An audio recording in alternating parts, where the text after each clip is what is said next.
करते हैं। 231 नंबर प्रश्न से आज करना था। ठीक है, भारत के संविधान के अनुच्छेद डैश के द्वारा भारतीय संसद के दोनों सदनों और उसके सदस्यों और समितियों की शक्तियों, विशेषाधिकारों और प्रतिरक्षाओं को स्पष्ट किया गया है। कौन सा आर्टिकल्स कहता है ये? ठीक है, तो आर्टिकल से 105। ठीक है, कौन सा आर्टिकल्स है? तो आर्टिकल 105 क्या कहता है? भारतीय संविधान के अनुच्छेद 105 में संसद के दोनों सदनों, उसके सदस्य और समितियों की शक्तियां, विशेषाधिकार और प्रतिरक्षाओं को स्पष्ट किया गया। ठीक है, 194 क्या है? आर्टिकल 194 क्या है? तो राज्य विधानमंडल के सदस्यों की शक्तियों का विशेषाधिकार 194 में है, 105 में संसद में है। 124 किसकी बात करता है? 124 उच्च बताते न्यायालय रहिए की आप लोग। स्थापना। ठीक उच्च है, न्यायालय की स्थापना सर, याद उच्च है हमको न्यायालय नहीं, 124। उच्चतम न्यायालय।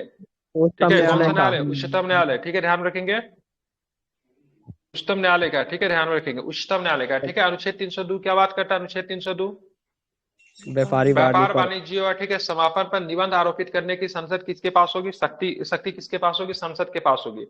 भारत के किसी भी राज्य का ठीक है प्रमुख एक डैश होता है। कौन होता है? भारत के किसी भी राज्य का प्रमुख कौन होता है? ठीक है, राज्य के निर्वाचन आयुक्त। ठीक है, कौन होता है? ध्यान में रखेंगे, राज्यपाल सर, राज्यपाल। बिल्कुल ठीक है। कौन होता है? राज्यपाल होता है। ठीक है, कभी भी बोलेंगे किसी राज्य का प्रमुख कौन होता है, देखिए राज्यपाल होता है। हमारे राज्यपाल। राष्ट्र का प्रमुख कौन है? तो हमारे राष्ट्र का प्रमुख कौन होता है? राष्ट्रपति साहब होते हैं। राष्ट्र। ठीक है, बात करेंगे भारतीय संविधान का अनुच्छेद 154 के अनुसार राज्य की कार्यपालिका शक्ति किसमें निहित होती है? तो ध्यान में रखेंगे राज्यपाल में निहित होती है। आर्टिकल 153 क्या कहता है? आर्टिकल 153 क्या कहता है? राज्यपाल का पद है 153 में। ठीक है, भारत के किसी भी राज्य का प्रमुख क्या होगा? तो एक राज्यपाल ही हो सकता है। ठीक है, उसके बाद बात करेंगे। ठीक है, राज्यपाल जो होता है राष्ट्रपति के प्रसादपरंत पद को धारण करता है। ठीक है, संविधान के 155 के राज्यपाल की नियुक्ति किसके द्वारा होगी? राज्यपाल की नियुक्ति कौन करेगा? राष्ट्रपति के द्वारा तो सर, राज्यपति की राष्ट्रपति के नियुक्ति द्वारा। राष्ट्रपति करेंगे। ठीक है, एक सौ राज्य के पचपन राज्यपाल की नियुक्ति डैश के द्वारा की जाती है। ध्यान में रखेंगे, तो राष्ट्रपति के द्वारा की जाती है। ठीक है, ध्यान में रखेंगे। और कितना होता है? आर्टिकल 155 कहता है। ठीक है, बात जी करेंगे। सर। ठीक है, किसी राज्य का राज्यपाल किसके प्रसाद परंत अपना पद धारण करता है? जस्ट अभी चर्चा किया हमने, तो भारत के राष्ट्रपति के प्रति। ठीक है, जी सर। बिल्कुल ध्यान में रखेंगे, तो भारत के राष्ट्रपति के प्रति। ठीक है, बिल्कुल ठीक है। भारतीय संविधान का अनुच्छेद 156 के तहत राज्यपाल राष्ट्रपति के प्रसाद परंत अपना पद धारण करता है। राज्यपाल का कार्यकाल अधिकतम 5 वर्ष का होता है, किंतु इस अवधि के पहले राज्यपाल राष्ट्रपति को त्याग पत्र देके अपने पद से मुक्त भी हो सकता है। ठीक है, चलिए, भारतीय संविधान के निम्नलिखित में से किस अनुच्छेद में यह प्रार्थना है कि राज्यपाल मुख्यमंत्री की नियुक्ति करता है? अब बाद में मुख्यमंत्री राज्यपाल से मंत्रियों की नियुक्ति की अनुशंसा भी करता है। किसमें है बताइए? किसमें? 164 में। ठीक है, 164 में ये बताया गया है। मतलब क्या बताया गया है? ठीक है, तो आप ध्यान में रखोगे। ठीक है, यहाँ पे राष्ट्रपति के द्वारा मुख्यमंत्री की नियुक्ति होती है। ठीक है, अनुच्छेद 167 राज्यपाल को सूचना प्रस्तुत करने के संबंध में मुख्यमंत्री के कर्तव्यों को परिभाषित करता है। ठीक है, इनका माइक को हो रहा बंद करके रखिए। ठीक है, आर्टिकल 167 क्या कहता है? मुख्यमंत्री का कर्तव्य होगा कि राज्यपाल को सारी सूचना दे। ठीक है, जी 165 में सर। बात करेंगे तो क्या होता है? तो यहाँ पे एडवोकेट जनरल की नियुक्ति है। किसकी नियुक्ति है? राज्यपाल महाधिवक्ता। का ठीक है, तो माननीय राज्य का सबसे बड़ा विधिक अधिकारी कौन होता है? सॉलिसिटर जनरल या फिर एडवोकेट एडवोकेट। जनरल? एडवोकेट जी सर। ठीक है, और सेंटर का सबसे बड़ा विधिक अधिकारी क्या होता है? क्या बताएंगे? सर वो होता है जनरल, क्या बोलते हैं उसको? महान्यायवादी। न्यायवादी। अटॉर्नी ध्यान जनरल। में रखेंगे, महान्यायवादी। महान्यायवादी होता है। ठीक है, अनुच्छेद 163 176। क्या कहता है? तो अनुच्छेद 163 राज्यपाल द्वारा सभी विषयों में मंत्रिपरिषद का सलाह और परामर्श से संबंधित है। इनका ही को कह रहा है, माइक बंद कीजिए। भारतीय संविधान का कौन सा अनुच्छेद राज्यपाल की सभी कार्यपालिका शक्तियों से संबंधित है? तो क्या बताएंगे? कौन सा संबंधित है? ध्यान में रखेंगे 154। ठीक है, क्या है? 154 इंपोर्टेंट है। ठीक है, अगर राज्यपाल की शक्ति की बात करेंगे तो 154, राज्यपाल का पद की बात करेंगे ठीक है तो 153। ठीक है, राज्यपाल की शपथ की बात करेंगे तो 155। ठीक है, इंपोर्टेंट आर्टिकल से ध्यान में रखेंगे। और 156 में क्या है? राज्यपाल जो है राष्ट्रपति के प्रसाद परंत पद धारण करेगा। ठीक है, 157 में क्या है? तो राज्यपाल की क्या अहर्ताएं है। ठीक है, मतलब शर्तें हैं राज्यपाल बनने की।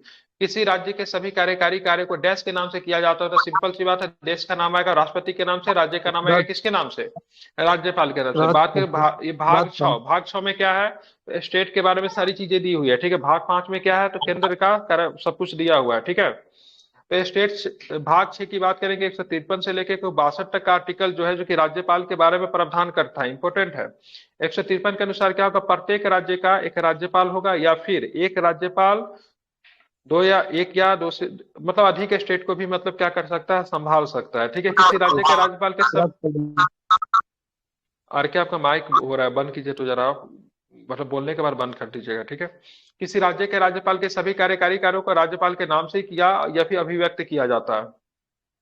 भारत के किसी राज्य के राज्यपाल के रूप में नियुक्त होने के लिए इच्छुक व्यक्ति की नियुक्ति की आयु कितनी होनी चाहिए? 35 वर्ष। 30 वर्ष होना चाहिए, ध्यान में रखेंगे, ठीक है, बिल्कुल 35 ठीक है। राज्यपाल की अर्हता है, ठीक है, किसमें दी हुई है?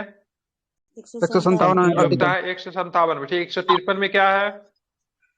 राज्यपाल का पद। में एक राज्यपाल ठीक है। होगा। 154 में क्या है? 154 में राष्ट्रपति द्वारा नियुक्त सर। नहीं नहीं, सर राज्य उसमें आप कट कर आइए यार, कि क्या नाम आपका, इको हो रहा है, ठीक है। राज्यपाल ध्यान में रखिएगा कि के अंतर्गत राज्य की कार्यपालिका की शक्ति निहित होगी। 155 में क्या है?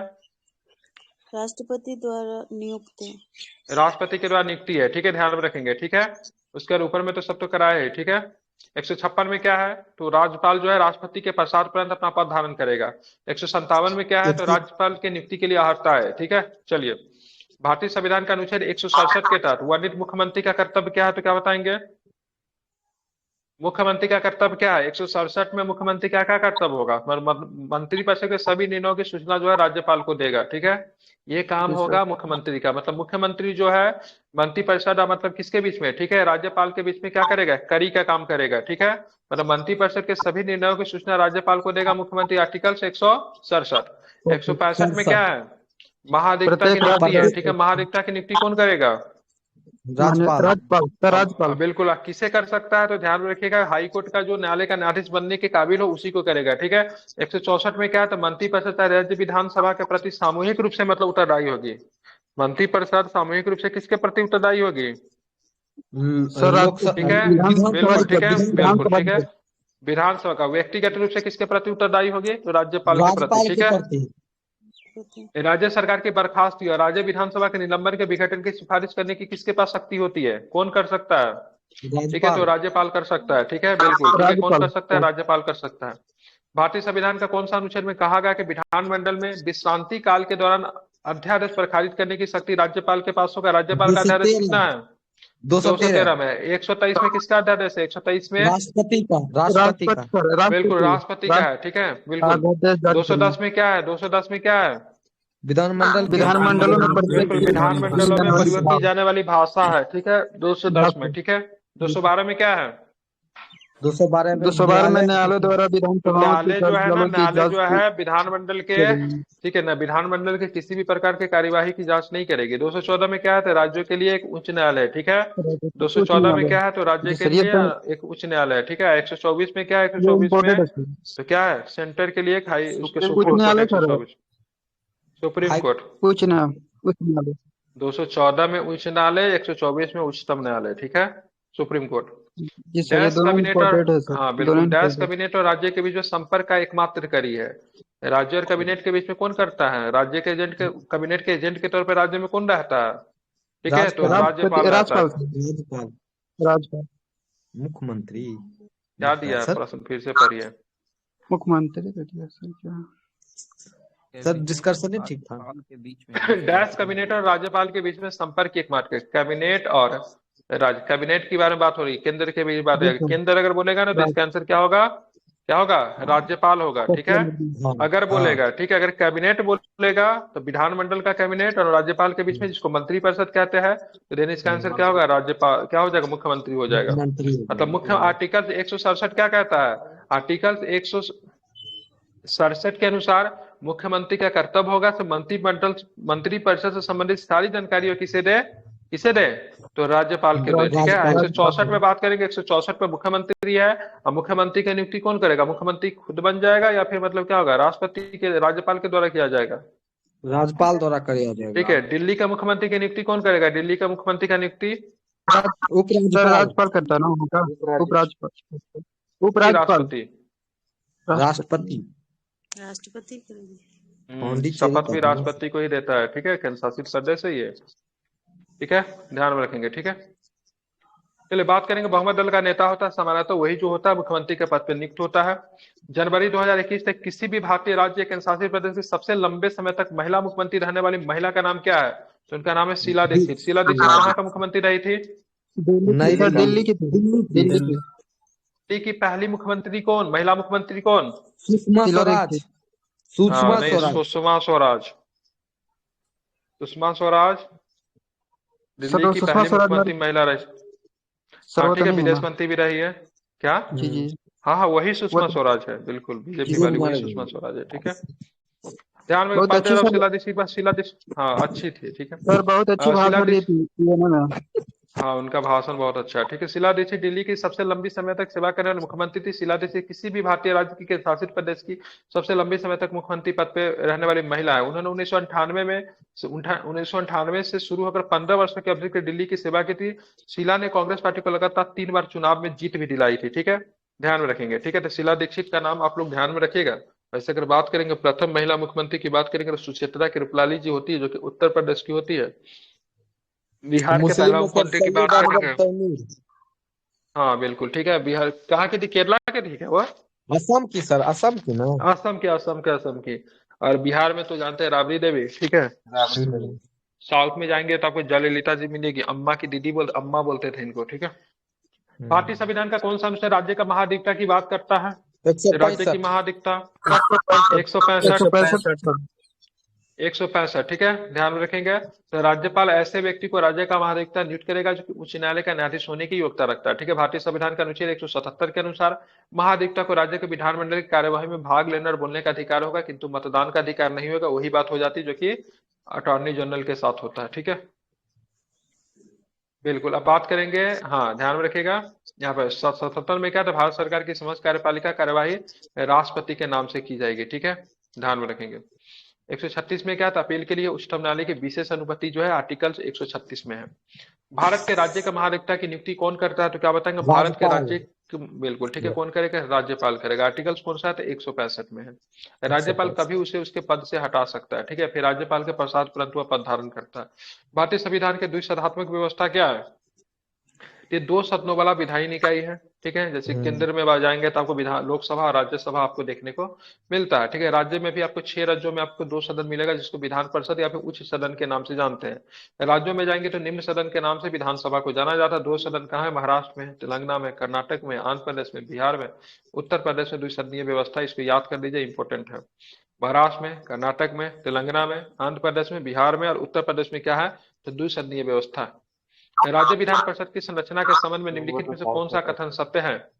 ठीक है, तो परिषद की न्यूनतम शक्ति 40 निर्धारित की गई है। ठीक है, यही स्टेटमेंट सही है। ठीक है, अच्छा बहुत सारा स्टेटमेंट दिया गया, पूरा तुम पढ़े भी नहीं। सर डी नंबर ठीक है, पहला भी सही है ये सर। 40 हो सकता है, परिषद के सदस्यों की संख्या का, सर विधानसभा का पहला ये भी भी तो हो सही है। सकता है। बिल्कुल 1/3 सर से वो लोग ज्यादा नहीं दिखाई हो देते सकता। हम्म। एक सर बटा वो तीन से विधान ज्यादा नहीं हो परिषद सकता। कहाँ कहाँ सर विधान परिषद वो दिखाई था सर। अरे महाराष्ट्र में, कर्नाटक में, तेलंगाना में, आंध्र प्रदेश में, बिहार और उत्तर प्रदेश में। ठीक है, विधान परिषद के बारे में जान लेते हैं। विधानसभा के अधिकतम संख्या का 1/3 से विधानसभा की 1/3 से अधिकतम नहीं हो सकती है, 40 से कम भी नहीं हो सकती है। परिषद के सदस्यों की कुल संख्या में से कुल 5/6 प्रत्यक्ष रूप से, 5/6 अप्रत्यक्ष रूप से निर्वाचित होते हैं, 1/6 मनोनीत होते हैं। राज्यपाल द्वारा किए गए राज्यपाल के द्वारा किए गए मनोनीत सदस्य को न्यायपालिका में चुनौती दी जा सकती है। गलत है, नहीं दी जा सकती ये है। ठीक गलत है, नहीं दे बाकी जो है से सारे के सारे क्या है? सही है, सही। एबीसी सही है। ठीक है, हाँ ठीक संविधान है। का 171 के अनुसार किसी राज्य के विधान परिषद में सदस्यों की कुल संख्या विधानसभा के सदस्यों की संख्या के 1/3 से अधिक नहीं हो सकती, परंतु ठीक है, परिषद की संख्या 40 से कम भी नहीं हो सकती है। ठीक है, परिषद में सदस्यों की कुल संख्या 5/6 जो होता है अप्रत्यक्ष रूप से निर्वाचित होते हैं, जबकि 1/6 की बात करेंगे तो राज्यपाल के द्वारा मनोनीत किए जाते हैं। ठीक है, और उसके राज्यपाल ठीक है, जो किसी भी सदस्य को मनोनीत करेंगे तो उसको आप संसद सॉरी न्यायपालिका में, न्यायालय में चुनौती भी नहीं दे सकते। अनुच्छेद 172 के अनुसार किसी राज्य की डैश भंग नहीं की जाएगी। तो विधान परिषद किसी भी राज्य के अस्थायी सदन होता है, इसको कभी भी आप भंग नहीं कर मनोनीत सकते हैं। ठीक है, जैसे प्रत्येक दो सर वर्ष के बाद राष्ट्रपति। करेंगे 1/3। ठीक है, 1/3 सदस्य जो होता है सेवानिवृत्त होते हैं, सेवानिवृत्त होते हैं, जबकि विधान परिषद का प्रत्येक सदस्य के काल की बात करेंगे एक बटा 6 वर्ष। सॉरी 6 वर्ष होता है। ठीक है, सृजन की बात करें या फिर समाप्ति की बात करेंगे तो 69। 169 में सृजन और समाप्ति है। ठीक है, बात करेंगे ठीक है, विधान परिषद एक 1/3 सदस्य कितने वर्ष में सेवानिवृत्त होते हैं? तो ध्यान में रखेंगे 2 वर्ष पे। 2 वर्ष। ठीक है, कितने होते हैं? 2 वर्ष पे। ठीक है, सॉरी 2 वर्ष पे होते हैं। कितने वर्ष पे होते हैं? 2 वर्ष पे होता है। आर्टिकल्स कौन कहता है? तो 172 का, 172 का कौन कहता है? तो 172 का दो दो कहता है, ठीक है, ध्यान रखिए, 72 172 का दो 2। कहता है, ठीक है, बिल्कुल ठीक है। बात करके राज्य विधान परिषद की स्थापना को, तो भारतीय संविधान का अनुच्छेद 171 में इसको परिभाषित किया गया है, ठीक है। कहाँ कहाँ पे? उत्तर प्रदेश में, बिहार में, महाराष्ट्र में, कर्नाटक में, आंध्र प्रदेश और तेलंगाना में मुख्यतः आपको तेलंगाना। देखने को मिलता है, ठीक है। किसी राज्य के विधान परिषद में राज्य के विधानसभा सदस्यों की कुल संख्या डैश से अधिक नहीं हो सकती, तो 1/3 से ज्यादा एक नहीं हो बटा सकती विधान तीन। परिषद में, ठीक है, मैक्सिमम 1/3 हो सकता है। और बिल्कुल। 40 सबसे से ज्यादा अगर कम। बात करेंगे, सबसे ज्यादा, हाँ, 40 से कम भी नहीं हो सकता। सबसे ज्यादा अगर बात करेंगे राज्य विधान परिषद की सीटों की संख्या तो 100 है, यूपी जो में कि उत्तर 100 गो। प्रदेश में है। बिहार में कितना है? बिहार में, 75। सर बिहार में बिहार में 75, 75 है, 75। ठीक है, ध्यान में रखेंगे। महाराष्ट्र में भी, बिहार में कितना महाराष्ट्र है? में भी उतना ही है। बिहार और 78। हाँ, महाराष्ट्र। ठीक है, बिल्कुल ठीक है। तो संविधान के अनुच्छेद 171 के अनुसार राज्य की विधान परिषद के सदस्यों की संख्या राज्य की विधानसभा के सदस्यों की कुल संख्या से 1/3 से अधिक नहीं हो सकती, ठीक है। लोकसभा में अध्यक्ष और उपाध्यक्ष की अनुपस्थिति में संसद के दोनों सदनों की संयुक्त अधिवेशन की अध्यक्षता कौन करता है? ठीक है, तो सर राज्यसभा उस का सभा के उपसभापति वरिष्ठ करेगा, ठीक है। वरिष्ठ कभी भी, सदस्य। कभी भी नहीं, नहीं, अगर मान लीजिए लोकसभा के, ठीक है, अध्यक्ष भी उपस्थित है, हाँ। उपाध्यक्ष भी अनुपस्थित है, तो वैसे कंडीशन में राज्यसभा के उपसभापति करेंगे। राज्यसभा के सभापति कभी भी अध्यक्षता नहीं करेंगे, अध्यक्ष और उपाध्यक्ष अगर लोकसभा में अनुपस्थित होंगे तो। आपको पता होना चाहिए, जब भी ज्वाइंट सेशन होता है तो ज्वाइंट सेशन में क्या होता है? तो ज्वाइंट सेशन में देखोगे लोकसभा के अध्यक्ष होते हैं, जो स्पीकर जो होते हैं वही मतलब अध्यक्षता करते हैं। अगर लोकसभा का स्पीकर नहीं तो उपाध्यक्ष को देखा जाता है। अगर उपाध्यक्ष भी अगर उपस्थित अगर नहीं है तो ध्यान में रखेंगे क्या होगा? राज्यसभा के उपसभापति, ठीक है। राज्यसभा के उपसभापति आते हैं, ठीक है, कभी भी राज्यसभा के सभापति नहीं आएंगे, ठीक है, ध्यान में रखेंगे, उपसभापति ध्यान में रखिएगा। ज्वाइंट सेशन की बात करें 108 में है, राष्ट्रपति के द्वारा बुलाया जाता है, ठीक है, ध्यान में रखेंगे। आहूत भी राष्ट्रपति के द्वारा ही होता है, जबकि अध्यक्षता लोकसभा के अध्यक्ष के द्वारा हो जाता है, ठीक है। अगर लोकसभा के अध्यक्ष और उपाध्यक्ष दोनों अनुपस्थित हो, राज्यसभा के उपसभापति ही इसकी अध्यक्षता करेंगे। कंडक्ट की बात करेंगे, किस प्रक्रिया से अगर मान लीजिए ये चलेगा ज्वाइंट सेशन, तो प्रक्रिया के बात करें लोकसभा के प्रक्रिया से चलेगा। किससे चलेगा? लोकसभा को, सदन को चलाने की जो नियमावली जो होगी उसी के अनुसार आपका चलेगा, ठीक है, ये भी आपको ध्यान में रखना चाहिए, ठीक है। कैसे चलेगा? तो लोकसभा के प्रक्रिया के अनुसार चलेगा। किसी भी राज्य की मंत्रिपरिषद में मुख्यमंत्री सहित मंत्रियों की कुल संख्या उस राज्य के विधानमंडल के कुल सदस्यों की संख्या से कितने से अधिक नहीं हो सकती? 15%। 15%। बिल्कुल, 15 से नहीं हो सकती। ये कब आया था? तो 2003 में, ठीक है। 3 में। 91वां संविधान पहले क्या होता था? सरकार बनाने के लिए सभी लोगों को मंत्री बना दिया जाता था। इससे भारतीय अर्थव्यवस्था पे बहुत अधिक फर्क आपको देखने को पड़ता था। पार्टी के नेता खुश होने के लिए मंत्री तो बना देते थे, लेकिन कुछ जो सुविधाएं वगैरह जो दी जाती थी, एक बहुत बड़ा एक आर्थिक बोझ था। इसलिए 2003 में वाजपेयी जी की सरकार थी, संविधान के अनुच्छेद 75 में 164 पे संशोधन किया गया, क्योंकि 75 में आपको बात करेंगे संघ का मंत्रिपरिषद है, 164 में आप देखोगे तो राज्य का मंत्रिपरिषद है, ठीक है। संशोधन किया गया, संशोधन का मंत्रिपरिषद का आकार को नियत कर दिया गया। राज्य की मंत्रिपरिषद की, राज्य के मुख्यमंत्री में, ठीक है, मुख्यमंत्री सहित, ठीक है, मंत्रियों की संख्या राज्य की विधानसभा के सदस्यों की संख्या से 15% से अधिक नहीं हो सकती, ठीक है। बिल्कुल हो सकती है, द्वारा संयुक्त बैठक की अध्यक्षता की जाती है। क्या लिखा हुआ है? हटाइए। 15% से ज्यादा नहीं हो सकती। दिल्ली के क्षेत्र में चीजें उल्टा हो जाती है। दिल्ली में कितना परसेंट है?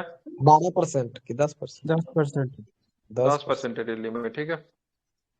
किसी राज्य में मंत्रिपरिषद में मुख्यमंत्री सहित मंत्री की कुल संख्या उस राज्य के विधानसभा की संख्या के 15% से अधिक नहीं हो सकती, ठीक है, ध्यान में रखेंगे। ऊपर ही हमने क्या की है? बातें की है, ठीक है, ये भी आपको ध्यान में रखना है, ठीक है। वो भी इंक्लूडिंग प्राइम मिनिस्टर है, ठीक है, ध्यान में रखेंगे। अनुच्छेद 164 एक के का के अनुसार राज्य की मंत्रिपरिषद मुख्यमंत्री सहित मंत्री की कुल संख्या राज्य के विधानसभा सदस्यों के 15% से अधिक नहीं हो सकती, ठीक है। राज्य, राज्य ध्यान रखें, राज्य भारतीय संविधान का कौन सा अनुच्छेद? राज्य विधान, सर मंत्रियों की न्यूनतम संख्या कितनी हो सकती है? सर वो 12 है, याद अगर आ रहा है तो सही, 12 से कम नहीं हो सकती, ठीक है, और 15% से ज्यादा नहीं हो सकती, ऐसा कुछ है क्या? हाँ, इसी तरह के हिस्सा हमको लगा। ठीक है। बात करेंगे भारतीय संविधान का कौन सा अनुच्छेद राज्य विधानमंडल के सामने मंत्रियों अधिकारों को संदर्भित करता है? तो कितना? 177 में है। अनुच्छेद 175 राज्यपाल के विधानमंडल किसी भी सदन का दोनों सदनों को संबोधित करता है, ठीक है, 175 में, ठीक है। यहाँ पे किसका है? तो राज्यपाल का अभिभाषण है, ठीक है, दोनों सदन का, ठीक है। यहाँ पे राष्ट्रपति का अभिभाषण किसमें होता है? 87 में। 87 में, ठीक है, ध्यान में रखें। अनुच्छेद 176 क्या कहता है? राज्यपाल का विशेष अभिभाषण है, ठीक है, ध्यान में रखेंगे। यहाँ पे विशेष अभिभाषण की बात करें 176 में। 178 में क्या है? किसी भी राज्य के विधानसभा के स्पीकर या फिर डिप्टी स्पीकर है, ठीक है। स्पीकर और डिप्टी स्पीकर की बात करें, राज्य या फिर सेंटर का दोनों के दोनों संवैधानिक पद है। बात करेंगे, ध्यान में रखेंगे, राज्य की मंत्रिपरिषद सामूहिक रूप से किसके प्रति उत्तरदायी होती है? तो क्या बताएं, किसके प्रति उत्तरदायी होती है? विधानसभा के तो प्रति, विधानसभा के प्रति विधानसभा। उत्तरदायी होती है, ठीक है। बिल्कुल विधानसभा। ठीक है। उसके बाद बात करेंगे भारतीय संविधान का अनुच्छेद 164 के 2 के अनुसार राज्य का मंत्रिपरिषद सामूहिक रूप से विधानसभा के प्रति उत्तरदायी होगी और व्यक्तिगत रूप से राज्यपाल के प्रति उत्तरदायी होती है। भारत का सर्वोच्च न्यायालय कब अस्तित्व में आया? क्या बताएंगे कब आया? तो आप ध्यान में रखें, 26 जनवरी 1950 को हमारा सर्वोच्च न्यायालय अस्तित्व में आ गया था, ठीक है। 26 सर 26 26 जनवरी 28 26 जनवरी जनवरी में सर, 28 जनवरी ना। 28 जनवरी को उसका पहला मतलब वो हुआ था, अस्तित्व में पहले ही आ गया था, और ठीक अस्तित्व में है। पहले आया था लेकिन। हाँ ठीक है, ध्यान में रखेंगे, ठीक है। तो भारत का सर्वोच्च न्यायालय का गठन की बात करेंगे, 26 जनवरी 1950 को अस्तित्व में आया। भारतीय संविधान के 124 की बात करेंगे, तो सर्वोच्च न्यायालय का गठन की बात 28 जनवरी को पहला बार शायद इसमें वो हुआ था, तो बैठक। शुरू हुआ था, बैठक वगैरह कुछ भी कह सकते हैं, लेकिन हो गया था ये आपका कब? तो 26 को, 26 ठीक है। जनवरी सर्वोच्च चलो न्यायालय के 1950। न्यायाधीश 35 वर्ष की आयु में, ठीक है, अपना पद धारण कर सकते हैं और राष्ट्रपति को एक लिखित त्याग पत्र दे सकता है। अब आते हैं जिस समय न्यायालय हमारा बना, उस समय न्यायाधीश की संख्या उस समय कितनी थी? सर उस समय 8 गो। क्या बिल्कुल थी? ठीक है, कितनी थी? 8 थी, ठीक है। 8 थी उस क्या समय। सर? न्यायाधीश कितने थे? जैसे अच्छा, अभी कितना न्यायाधीश। है, 34 है ना, अभी 33 प्लस 1 है अभी ना अभी। 34, 33 प्लस 1 हम्म सर। उस समय कितना था जिस समय संविधान के समय, जिस 7 समय प्लस लागू 1। Supreme court? 7 7 प्लस प्लस 1 था, 1। ठीक है। उस समय 7 प्लस 1 था, ठीक है, ध्यान में रखेंगे। भारतीय संविधान के डैश के अनुसार, ठीक है, आदेश के बगैर सर्वोच्च न्यायालय के न्यायाधीश को पद से हटा नहीं जा सकता, ठीक है। ठीक है, तो ध्यान रखें, राष्ट्रपति, ठीक है, राष्ट्रपति आदेश पारित करेंगे तभी उनको पद से हटाया जा सकता है। भारतीय संविधान का अनुच्छेद 124 के 4 उच्चतम न्यायालय के न्यायाधीश को उनके पद से हटाने से संबंधित है। राष्ट्रपति के आदेश के बगैर सर्वोच्च न्यायालय के न्यायाधीश को उनके पद से हटाया नहीं जा नहीं नहीं जा जा सकता है। सकता। सर्वोच्च न्यायालय के न्यायाधीश अपना त्यागपत्र किसे सौंप सकता है? सिंपल प्रश्न है, भारत के राष्ट्रपति को सर। राष्ट्रपति को राष्ट्रपति। सौंपेगा, ठीक है। राष्ट्रपति। ऐसा नहीं कि सीजीआई को नहीं सौंप सकता है, राष्ट्रपति को ही सौंपेगा, ठीक है। अपना त्यागपत्र राष्ट्रपति को सौंपता है। सर्वोच्च न्यायालय के न्यायाधीश का कार्यकाल 65 वर्ष की आयु तक अपना पद धारण कर सकते हैं, ठीक है। सर सर्वोच्च आप न्यायालय, उच्च न्यायालय, जब आप सर क्वेश्चन पीछे छोड़िए। हाँ बोलिए। पीछे बोलिए क्या? चलिए सर। पूछेंगे सर अभी बीच में। चलिए ठीक है। सर। सर्वोच्च न्यायालय, उच्च न्यायालय के न्यायाधीश को संसद द्वारा निम्नलिखित में से किसके जरिए हटाया जा सकता है? सर्वोच्च न्यायालय पे उच्च न्यायालय के न्यायाधीश को संसद के द्वारा किसके जरिए हटाया जा सकता है, ठीक है। तो उसके लिए विशेष बहुमत चाहिए होता है। क्या होता है? विशेष विशेष बहुमत, ठीक बहुमत। है, विशेष बहुमत होता है, ठीक है, ध्यान में रखिएगा। सर्वोच्च न्यायालय पे उच्च न्यायालय के, ठीक है, न्यायाधीशों को संसद के द्वारा विशेष बहुमत से प्रस्ताव पारित करके राष्ट्रपति हटा सकता है। राष्ट्रपति डायरेक्ट भी नहीं हटाएगा, संसद डायरेक्ट भी नहीं हटाएगा, विशेष बहुमत लगेगा। विशेष बहुमत की बात करें, उपस्थित और मत देने वालों की, ठीक है, उपस्थित भी मत देने वाले दोनों का, ठीक है, उपस्थित मत देने वाला पर टोटल सदस्य का 2/3 बहुमत पारित होगा तब विशेष बहुमत। बात के सर्वोच्च न्यायालय के न्यायाधीशों की भारत के मुख्य न्यायाधीश सहित कितनी अधिकतम संख्या कितनी होती है? ठीक है, ध्यान 34। रखें, अभी तो 34 है, लेकिन समय समय पर बढ़ेगा। इसको बढ़ाने का अधिकार किसका है? कौन बढ़ा सकता है इसे? संसद। संसद सर, संसद। राष्ट्रपति। बिल्कुल, संसद, ठीक है। अगर बात करेंगे उच्च न्यायालय में कौन बढ़ा सकता है? उच्च उच्च न्यायालय में, हाई न्यायालय कोर्ट में? बीपीएससी इस पर प्रश्न संसद पूछा? ही। नहीं, संसद ही तब में होगा ना राष्ट्रपति। नहीं नहीं सर। नहीं, तब राष्ट्रपति, ठीक है। सुप्रीम कोर्ट में संसद, ऐसे राष्ट्रपति, ठीक है। देखिए, भारतीय संविधान का अनुच्छेद 124 में सर्वोच्च न्यायालय के गठन का प्रावधान किया गया। मूल संविधान में सर्वोच्च न्यायालय के मुख्य न्यायाधीश सहित कुल 7 न्यायाधीशों की व्यवस्था की गई थी, ठीक है, ध्यान में रखेंगे। ये मुख्य न्यायाधीश सहित 7 है, ठीक है, ध्यान में रखिएगा, लेके नहीं है। वर्तमान में उच्चतम न्यायालय के मुख्य न्यायाधीश सहित कुल मतलब 34 न्यायाधीशों की नियुक्ति की गई है, ठीक है, ध्यान में रखना। अपना भी करेक्ट कर लीजिए, ठीक है। वहां पे जो संविधान में क्या था, ठीक है, 6 हाँ, प्लस 1 है, ठीक है, 7 प्लस 1 नहीं है, 6 ठीक है। प्लस अब यहाँ पे लिखा है, हाँ, हम भी 8 ही याद था, लेकिन टोटल 7 था, ठीक है, इसमें से इंक्लूडिंग सीजीआई भी थे। कौन थे पहले? कौन थे? हीरालाल जे कानिया। कानिया। अभी कौन है? अभी कौन है?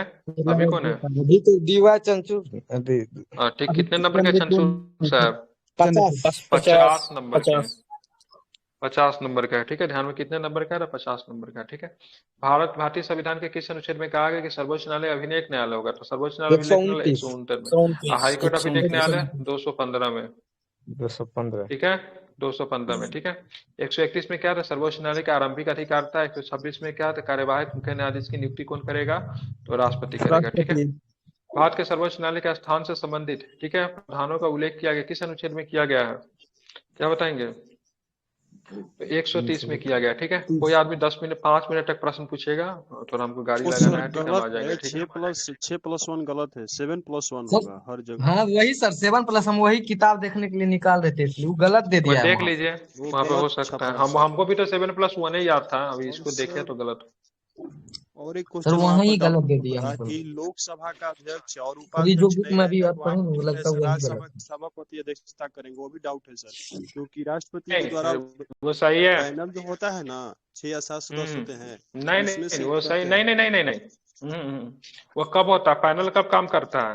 पैनल तब करेगा जब लोकसभा की कार्यवाही चल रहा है, ठीक है, और लोकसभा का मतलब अध्यक्ष भी नहीं है, उपाध्यक्ष भी नहीं है, देन पैनल आएगा, ठीक है। लेकिन अगर ज्वाइंट सेशन अगर चल रहा है, ठीक है, ज्वाइंट सेशन चल रहा है, ठीक है, और वहां पे लोकसभा का अध्यक्ष और उपाध्यक्ष कोई भी नहीं है, देन जाके राज्यसभा का उपसभापति। समझ गए? सर वो कंफ्यूज कर रहे हैं क्या, जब राज्यसभा में जो अगर राज्यसभा के अध्यक्ष हाँ, और उपाध्यक्ष अगर नहीं सुन होते। लीजिए, अगर राज्यसभा चल रहा है या फिर लोकसभा चल रहा है, उसका अध्यक्ष और उपाध्यक्ष कोई भी नहीं है, देन पैनल आएगा, ठीक है। लेकिन अगर ज्वाइंट सेशन चल रहा है, ज्वाइंट सेशन में पैनल कुछ नहीं आएगा। ज्वाइंट सेशन में पैनल कैसे आ सकते हैं? ज्वाइंट सेशन में जो पैनल जो बनता है, राज्यसभा और लोकसभा के लिए अलग अलग पैनल बनता है, तो ज्वाइंट सेशन में पैनल को कैसे ला सकते हैं? कोई पैनल नहीं है, किसका पैनल लाएंगे? वहाँ पर संयुक्त राज्यसभा अधिवेशन के का बात लाएंगे है कि क्या सर? हाँ, वहां पे ज्वाइंट सेशन की बात हो रहा है, संयुक्त अधिवेशन की बात आ रहा है, वैसे कंडीशन में, ठीक है, राज्य का तब सही है उपसभापति सर। राज्यसभा का। और ये हो सकता है 6+1 7+1 में कंफ्यूज हो सकते हैं, वो तो हाँ नहीं ठीक। सर दिया है सर, उच्चतम न्यायालय के मुख्य न्यायाधीश सहित कुल 8 हम्म, न्यायाधीशों की व्यवस्था की गई थी और हाँ तो फिर गलत हो सकता है। 56 में बढ़ाकर 11 कर दिया गया था। हाँ, और डाटा के साथ हो जाता है फिर, ठीक है। हाँ डाटा सब में हो जाता है। चलिए, भारतीय संविधान के किस अनुच्छेद के अंतर्गत भारत के उच्चतम न्यायालय का आरंभिक अधिकारिता की व्याख्या की गई थी? 131 में, ठीक है। 31 कोई लोग में। अगर 5 मिनट अगर कोई पूछ सकते हैं बता दीजिएगा, 5 मिनट पूछिएगा, मैं 5 मिनट में गया और वापस आया, ठीक है। 5 मिनट का समय चाहिए। भारतीय संविधान का कौन सा, रेडी हो जाएगा तो बताइएगा, भारतीय संविधान का कौन सा अनुच्छेद सर्वोच्च न्यायालय को अपने स्वयं के निर्णयों का आदेश देने की समीक्षा करता है? तो किसमें करता है? तो 137 में, 137 में है ना, समीक्षा करना पूर्वानुलोकन। बिल्कुल ठीक है, ये कहाँ से लिया गया है? तो यूएसए से लिया गया, ठीक है। सर्वोच्च न्यायालय ने अपने स्वयं के निर्णयों के आदेशों की समीक्षा करने का अधिकार 137 में, 138 में क्या, संसद संघ सूची के विषयों से संबंध सर्वोच्च न्यायालय को अतिरिक्त अधिकारिता देने के लिए विधि पारित कर सकती है, ठीक है, ध्यान में रखेंगे, ठीक है। उसके बाद बात करेंगे, निम्नलिखित में से किस अनुच्छेद के अनुसार भारत के सर्वोच्च न्यायालय के पास संसद के द्वारा दिए गए किसी भी निर्णय या फिर अधिकार का, ठीक है, समीक्षा करने का अधिकार होता है? तो क्या बताएंगे? इसमें है 137 में है, ठीक है, 137 में, ठीक है। पूछिए 5 मिनट कोई लोग, ठीक है। और 143 में क्या है? तो उच्चतम न्यायालय के परामर्श करने की शक्ति किसके पास होगी? तो राष्ट्रपति की शक्ति है, ठीक है। चलिए 5 मिनट में कुछ क्वेश्चन पूछे, करंट वगैरह कुछ पूछ लीजिए, मैं गया और आ गया। अभिनव और हेलो राज पटेल, पूछिए क्वेश्चन आप। बताइएगा सर। अब एक कथन है सर कि अब पूरब का साम्राज्य हमारे कदमों में है। लॉर्ड बेलेजली का यह कथन है, यह किस आंग्ल मैसूर युद्ध से संबंधित है? अंतिम वाला, अंतिम चतुर्थ आंग्ल मैसूर युद्ध, चतुर्थ आंग्ल मैसूर युद्ध का ये कथन था। स्वदेशी आंदोलन की गति को तीव्र करने के लिए अग्नि वर्षा नामक समाचार पत्र का संपादन किसने किया था? कृष्ण कुमार मित्र, एस.एन. बनर्जी, अरविंद घोष। कृष्ण कुमार मित्र हैं क्या? अरविंद घोष सर, अरविंद घोष। अग्नि वर्षा नामक समाचार पत्र का संपादन अरविंद घोष ने किया था। आर के ओनली तुक्का मारते हैं। तुक्का नहीं मारते हैं सर, ठीक है। क्वेश्चन पूछिए, बता देंगे। मतलब ये थोड़ी लूसेंट पड़े हैं, लूसेंट से बाहर है तो पता नहीं आता हमको। लूसेंट से पूछिए, अगर नहीं से बाहर है इसीलिए। अगर लूसेंट से पूछिए, अगर हमको नहीं आएगा तो हमें बैन कर दीजिए। ना क्वेश्चन पूछना है, पूछे क्वेश्चन। चलिए, किसने वंदे मातरम के बारे में कहा कि बंकिम बाबू का गीत राष्ट्रीय मुक्ति संग्राम का नारा गया और स्वदेशी आत्मा का प्रभावशाली तत्व बन गया? हजारों क्रांतिकारी वंदे मातरम गीत गाते हुए शहीद हुए, ये किसका कथन है? गांधी जी का, अरविंद घोष का, रविंद्रनाथ टैगोर का? रविंद्रनाथ टैगोर। Rabindranath Tagore right answer. उठो, कमर कसो और काम में लग जाओ का नारा किसने दिया था? स्वामी विवेकानंद, स्वामी श्री विवेकानंद, अरबिंदो, स्वामी विवेकानंद। विवेकानंद, नहीं नहीं, तिलक बाल गंगाधर तिलक। तिलक का कथन है कि उठो, कमर कसो और काम में लग जाओ का नारा दिया था तिलक जी ने। बता उठो उठो जागो भागो, और जब तक अपने उद्देश्य को पूरा न करो तब तक भागते रहो, ये है स्वामी विवेकानंद का। हाँ। निम्नलिखित में से किसने भाषाई आधार पर प्रांतों को विवरण को राष्ट्रीयता की हत्या के समान बताया था? के.एम. मुंशी, सरदार वल्लभ भाई पटेल, जवाहरलाल नेहरू, जमनालाल बजाज। क्या? सरदार वल्लभ भाई पटेल सर, सरदार वल्लभ भाई पटेल। इंडियन नेशन, क्या क्वेश्चन बोले क्या था मैम? मैम? अगला क्वेश्चन था उसका। अगला क्वेश्चन मैम सुनिएगा। कहता है कि इंडियन नेशन कांग्रेस के किस अधिवेशन में देशी रियासतों के बारे में पहली बार किसी नीति का प्रतिपादन किया गया था? नागपुर अधिवेशन 1920, कराची अधिवेशन 1931। बताइए इसी में। कराची 1931। सही सर, नागपुर अधिवेशन 1920 में कहा गया। 1920 में। हाँ 1920 में। और पूछिए सर।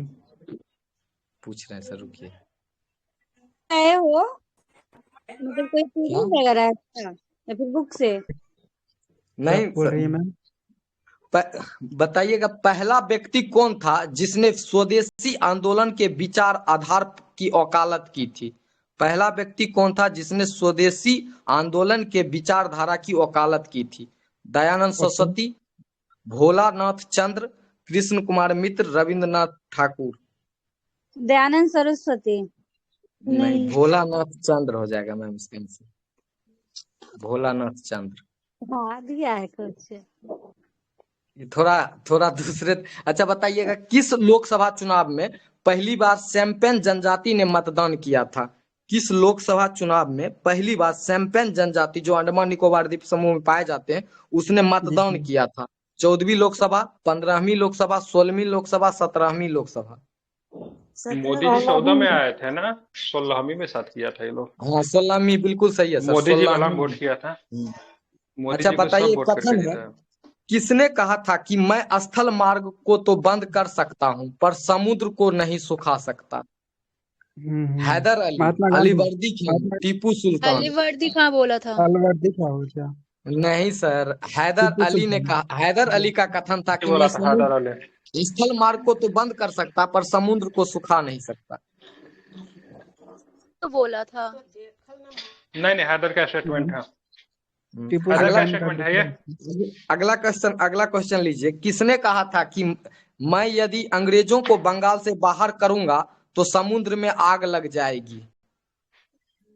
ये अलवर्दी खान का स्टेटमेंट है। हाँ बिल्कुल, अलीवर्दी खान बिल्कुल राइट आंसर है। अलीवर्दी खान। और पूछिए सर, मस्त मस्त पूछिए। और पूछिए।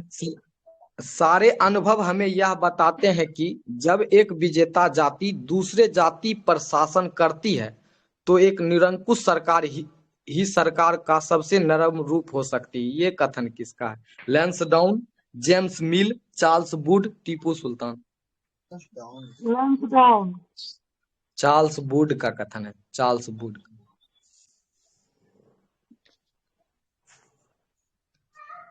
अच्छा बताइए, मुखिया स्वहस्तांतरित आवेदन देकर अपने पद को त्याग कर सकता है? बिहार पंचायत राज अधिनियम 2006 के अंतर्गत उसे अपना प्रतिबंध किसे संप्रेषित करना होगा?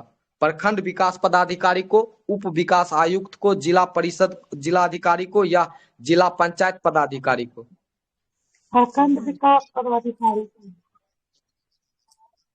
प्रखंड हाँ। विकास जिला वाला को देगा। जिला पंचायती राज पदाधिकारी को देगा। वो देता है। बीपीआरओ बिल्कुल सही है सर। सर बीपीआरओ का कार्य क्या है? क्या? बीपीआरओ का वर्क? और ये पंचायत का अधिकारी होता है, ब्लॉक स्तर पे। वो डीपीआरओ डिस्ट्रिक्ट पे होता है।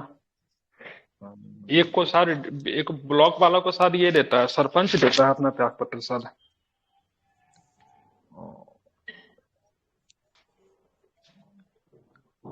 खत्म हो गया।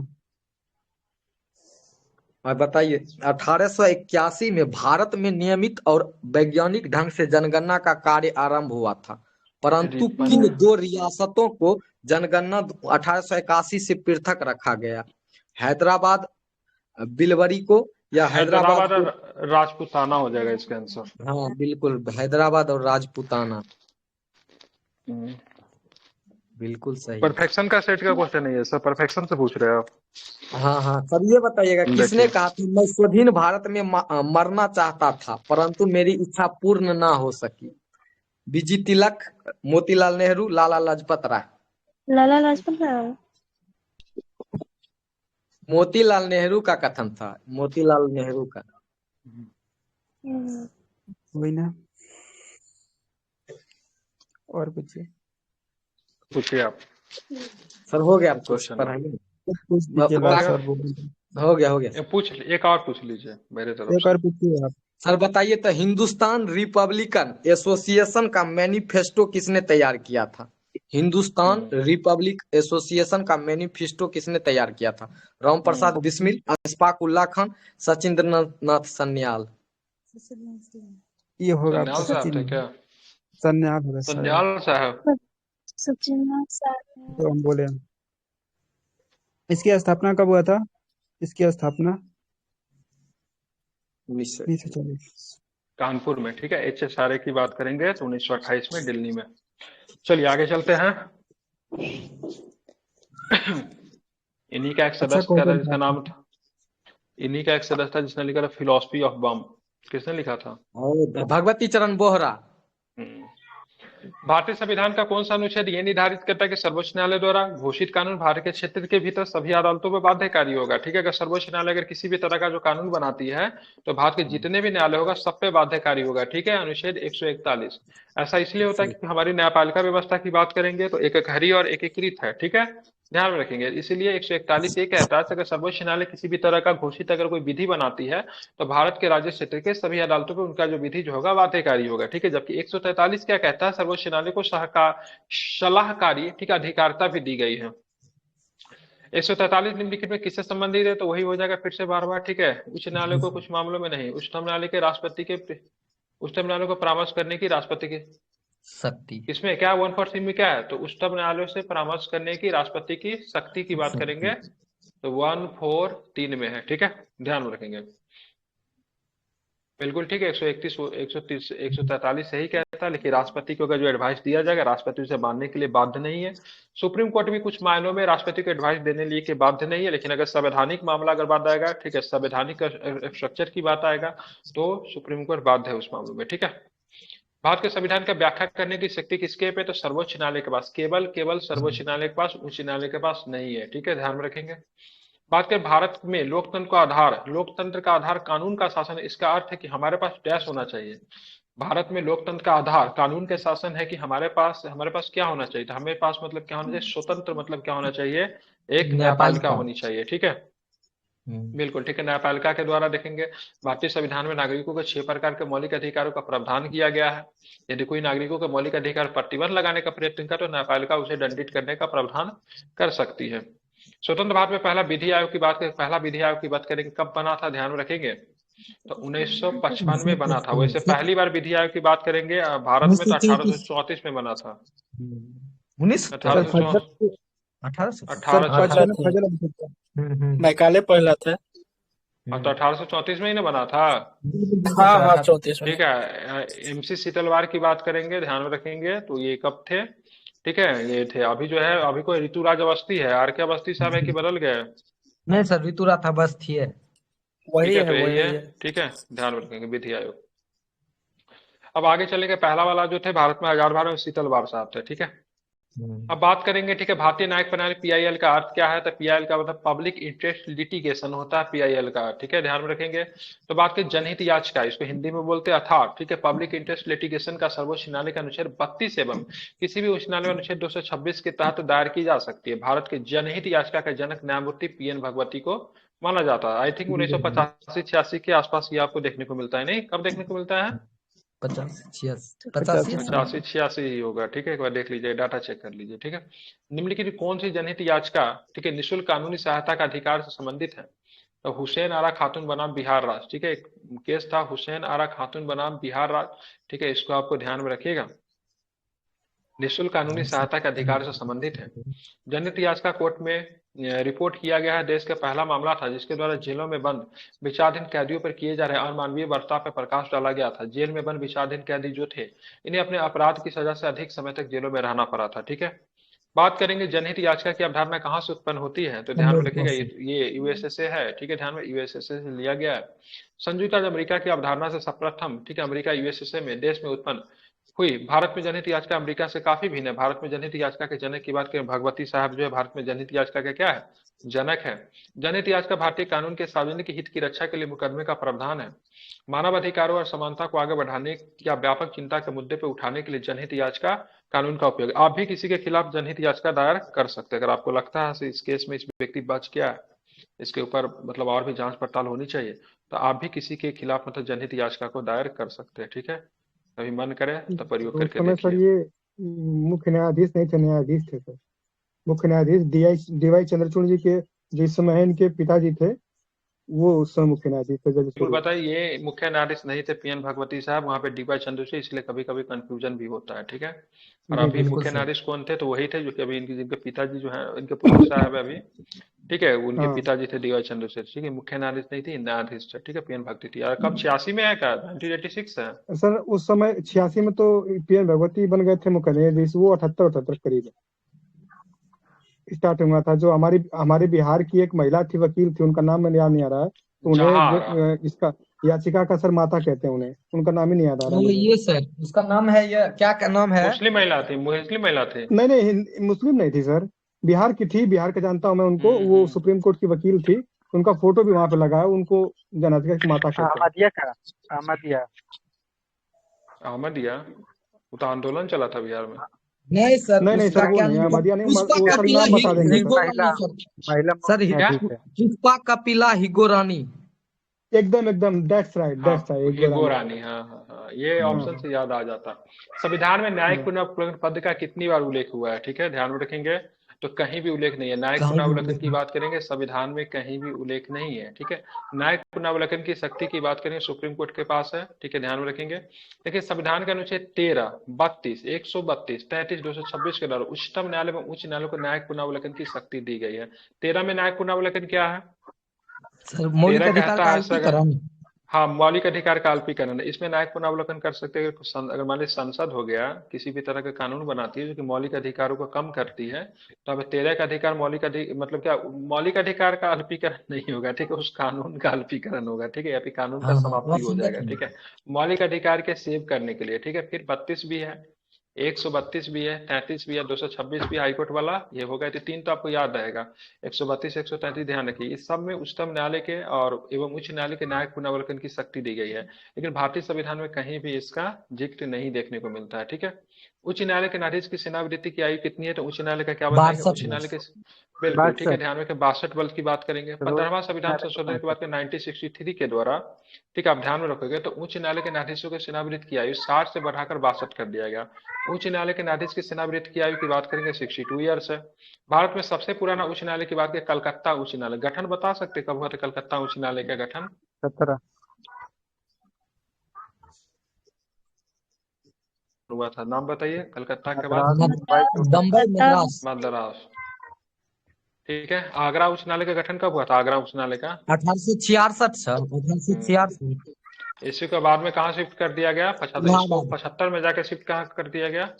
इलाहाबाद। इलाहाबाद। प्रयागराज शिफ्ट कर दिया गया था। बहुत सुंदर। ठीक है, न्यायाधीशों को एक उच्च न्यायालय से दूसरे उच्च न्यायालय में हस्तांतरित करने का अधिकार किसके पास है, तो भाई साहब कोई नहीं कर राष्ट्रपति सकता, के पास। राष्ट्रपति ही कर सकते हैं। अनुच्छेद 222 के अनुसार राष्ट्रपति भारत के मुख्य न्यायाधीश से विचार विमर्श करके, ठीक है, ध्यान रखेंगे, अपने मन से नहीं, भारत के मुख्य न्यायाधीश से विचार विमर्श करके न्यायाधीशों के उच्च न्यायालय से दूसरे उच्च न्यायालय में हस्तांतरित किया जा सकता है। ठीक है, और आपको पता है 69 बीपीएससी में कॉलेजियम से क्वेश्चन आया था। ठीक है, तो अनुच्छेद 270 के अनुसार उच्च न्यायालय के, ठीक है, न्यायाधीश का पद धारण करने की अधिकतम आयु 62 वर्ष है। इस आयु से पहले यदि न्यायाधीश चाहे तो अपना इस्तीफा राष्ट्रपति को मतलब क्या कर सकता है, भेज सकता है। निम्नलिखित में से किसके पास दो या दो से अधिक राज्यों के लिए सर्वमान्य उच्च न्यायालय स्थापित करने का अधिकार है? तो फिर कौन सा जो भारत की संसद, यहाँ पे राष्ट्रपति नहीं होगा। भारत की संसद नहीं, को। अगर बात करें दो या दो से अधिक राज्यों के लिए एक सर्वमान्य उच्च न्यायालय स्थापित करेंगे, ये अधिकार किसके पास है? संसद के पास है। ठीक है, भारतीय संविधान का भाग 6 के अध्याय 5 में अनुच्छेद 214 से 232 तक उच्च न्यायालय का आपको जिक्र आपको देखने को मिलता है। ठीक है, 124 में आप देखेंगे तो यहाँ पे हाई कोर्ट हो जाता है, सॉरी सुप्रीम कोर्ट हो जाता है। 214 में बात करेंगे हाई कोर्ट हो जाता है। ठीक है, ध्यान में रखिएगा। ठीक है, समझ गए ना। बिल्कुल बिल्कुल। अब यहाँ पे चलेंगे तो क्या है, तो यहाँ पे देखिए 100 जोड़ने पे आता है ना, 124 में 100 नहीं नहीं नहीं, 90 जोड़ने पे आ जाएगा। ठीक है, अगर ऐसे इसको निकालना है ना, 89 नवासी स्टेट सेंटर के बीच में निकालना है ना, 89 जोड़ने पे सादा आ जाता है। ठीक है, ध्यान रखिए। 124 उधर में सुप्रीम कोर्ट है, इसमें 89 जोड़िए तो 9 नहीं 90 जोड़ेंगे ना भाई साहब, 90 जोड़ने पे आता है ना, 4 9 2 11 214, 90 जोड़ने पे आता है। ठीक है, आर्टिकल भाग 5 या भाग 6 की चीजों में सेंटर और मतलब स्टेट के बीच में 90 जोड़ने पे आता है। ठीक है, जैसे यहाँ पे देखिए 213 231 में भारतीय संसद 2 से 2, यहाँ पे कि भारतीय संविधान का अनुच्छेद 231 में भारतीय संसद को 2 या 2 से अधिक राज्यों के लिए उच्च न्यायालय स्थापित करने का मतलब अधिकार है। ठीक है, जैसे 130 में क्या है, 130 में क्या है, 123 में क्या दिया गया, 123 में 123 में तो ये तो अध्यादेश, राष्ट्रपति अध्यादेश जारी राष्ट्रपति का इसका अध्यादेश कितना है। है, इसका कितना है, 213 213 में, तो 123 में 90 जोड़िए तो आ रहा है क्या, 89 जोड़िएगा तब होगा। 200 नहीं, 90 जोड़ने पे आ जा रहा है, 89 कहाँ पे जोड़ने पे आ रहा है। ठीक है 89 90 ही होता है सर कि 89 होता है, देख लीजिएगा। लेकिन कितना अभी तो दूर 90 सर, फिलहाल कितना काम कर रहा है। दूर ठीक तक 90 जोड़ते हैं, उसके बाद 89 जोड़ते हैं। हाँ, ये भी हो सकता है, मतलब कुछ कहीं पे 90 काम कर रहा होगा, कहीं पे 90, वो ऐसा छोड़ दीजिए, आसान आर्टिकल से याद हो जाएगा ऐसा ही, ट्रिक ब्रिक बकवास चीज है। ठीक है, भारतीय संविधान का अनुच्छेद 214 में कहा गया कि प्रत्येक राज्य के लिए उच्च न्यायालय होगा। वर्तमान में भारत में 25 उच्च न्यायालय, बढ़ा भी है क्या। दिल्ली एकमात्र संघीय प्रदेश है जिसका अपना अलग से उच्च न्यायालय है, और एक सुप्रीम कोर्ट भी वहां पे आपको देखने को मिलता है। ठीक है, मतलब एक ही ऐसा संघीय प्रदेश है जिसका अपना क्या है, आपको क्या मिलेगा, तो आपको ध्यान में रखेंगे उसका मतलब क्या मिलेगा, उच्च न्यायालय आपको देखने को मिलेगा। संसद को अनुच्छेद 241 के तहत, ठीक है, संघ शासित राज्यों के लिए अलग उच्च न्यायालय स्थापित करने की शक्ति भी दी गई है। भारत के उच्च न्यायालय के मुख्य न्यायाधीश की नियुक्ति की जाने वाली भारतीय महिला कौन थी, बताइए, आसान प्रश्न है, हाल फिलहाल उनका निधन भी हो गया।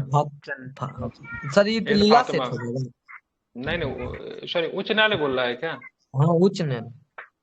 ठीक है, तो उच्च न्यायालय में लीला सेठ हो जाएगा। ठीक, कहाँ की बनी थी लीला सेठ, कहाँ की बनी थी, केरल की। एचपी नहीं, एचपी की। ठीक है, हिमाचल डिस्ट्रिक्ट जज में रही थी ना, डिस्ट्रिक्ट जज में कौन रही थी, केरल की, ये केरल की अन्ना चंडी। ठीक है, और सुप्रीम कोर्ट की बात करेंगे क्या हो जाएगा, फातिमा बीबी। अब मुख्य न्यायाधीश में मिलने वाली है आपको। ठीक है, मुख्य न्यायाधीश में मिलने वाली है आपको 2028 तक। क्या नाम रहेगा उनका, नाम क्या है उनका जो बन सकती है चर्चा में, उनका नाम, ये क्या कहते हैं, इंद्रू मल्होत्रा सर। नहीं, इंदु मल्होत्रा नहीं, कुछ और नाम भी है। ठीक है, उनका ध्यान में, जो कि बन सकती है, मतलब अगला हमें चीफ जस्टिस हाल फिलहाल 2028 तक चांसेस है मिलने का, वरिष्ठता के आधार पर अगर देखेंगे तो। भारत में उच्च न्यायालय हिमाचल प्रदेश की मुख्य न्यायाधीश बनने वाली पहली महिला न्यायाधीश लीला शेट्टी। दिल्ली उच्च न्यायालय की पहली महिला न्यायाधीश बनने का श्रेय इन्हीं को भी जाता है। दिल्ली उच्च न्यायालय के भी, दिल्ली उच्च लेडीज जो बोल रहे हो ना सर, वो नहीं बनेगी, अभी सूर्यकांत सर बनेंगे, मैं यहीं पे हूँ। मैंने बोला सर 2028 तक, मैंने बताया ना 2028 तक सुनते हैं वो बन सकती है। चलिए, ठीक है, लीला से देश की पहली महिला थी जिन्होंने लंदन बार परीक्षा में शीर्ष स्थान प्राप्त किया था। क्या बात है, सैल्यूट। किरण मजूमदार 100 की बात करें, बायोकॉन लिमिटेड और बायोकॉन बायोलॉजिकल्स लिमिटेड की कार्यकारी अध्यक्ष एवं संस्थापक है। अन्ना चंडी की बात करें, भारत की पहली महिला न्यायाधीश है। ठीक है, हाँ, टेलीग्राम पे ही होता है। ठीक है, भारत के हर डिपार्टमेंट से लोग आपको मिल जाएंगे, कोर्ट, पुलिस, ठीक है, राज्य सरकार में, फायर डिपार्टमेंट में, एग्रीकल्चर डिपार्टमेंट में, ठीक है, सबका संगम यहाँ पे हो जाता है। नहीं, ठीक है, एम फातिमा बीबी की बात करेंगे, सर्वोच्च न्यायालय की पहली मुख्य न्यायाधीश यही रही थी। ठीक है, कहाँ से थी फातिमा बीबी जी, कहाँ से आती थी, किस राज्य की थी ये भी आपको केरल से आती थी, केरल से ही थी। ठीक है, इसको हाल में तो इसकी मृत्यु होगी ना, अभी हाल फिलहाल में मृत्यु हुई है। देखिए देखिए ना, केरल की ही थी, रहने वाली केरल की ही थी। निम्नलिखित में से कौन सा अनुच्छेद भारतीय संविधान के सहकारी समितियों के प्रावधान से संबंधित है, तो कौन सा बताइए। 200 तो 244 का जेड एस से लेके 243 का जेड टी तक, मतलब एस से लेके टी तक 97 कॉन्स्टिट्यूशन अमेंडमेंट हुआ था जो कि सहकारी के लिए है, ठीक है। संविधान में कौन जोड़ा गया था? 9 का बी जोड़ा गया। 9 का कौन सा जोड़ा गया? 9 का बी जोड़ा 9 गया। का कब हुआ था? 97 कॉन्स्टिट्यूशन अमेंडमेंट कब किया गया था? 2011 बिल्कुल 2011 में किया गया था, ठीक है। अरे यहाँ पे लीला सेठ जी, ठीक है, लंदन बार ऑफ काउंसिल के एग्जाम में टॉप कर गई थी। नीचे में कुछ लोग बैठे हुए बोल क्या नहीं रहे? आप लोग भी महिला है, उनसे तो कुछ सीखिए। हाँ, आप जरा दरोगा के एग्जाम में भी तो टॉप कीजिए, जी ठीक है। सर। संविधान के निम्नलिखित किनका माइकी को होना लगा? हम प्रश्न देने के लिए बोल रहे थे, हल्ला करवाने किनका माइकी को हो रहा है?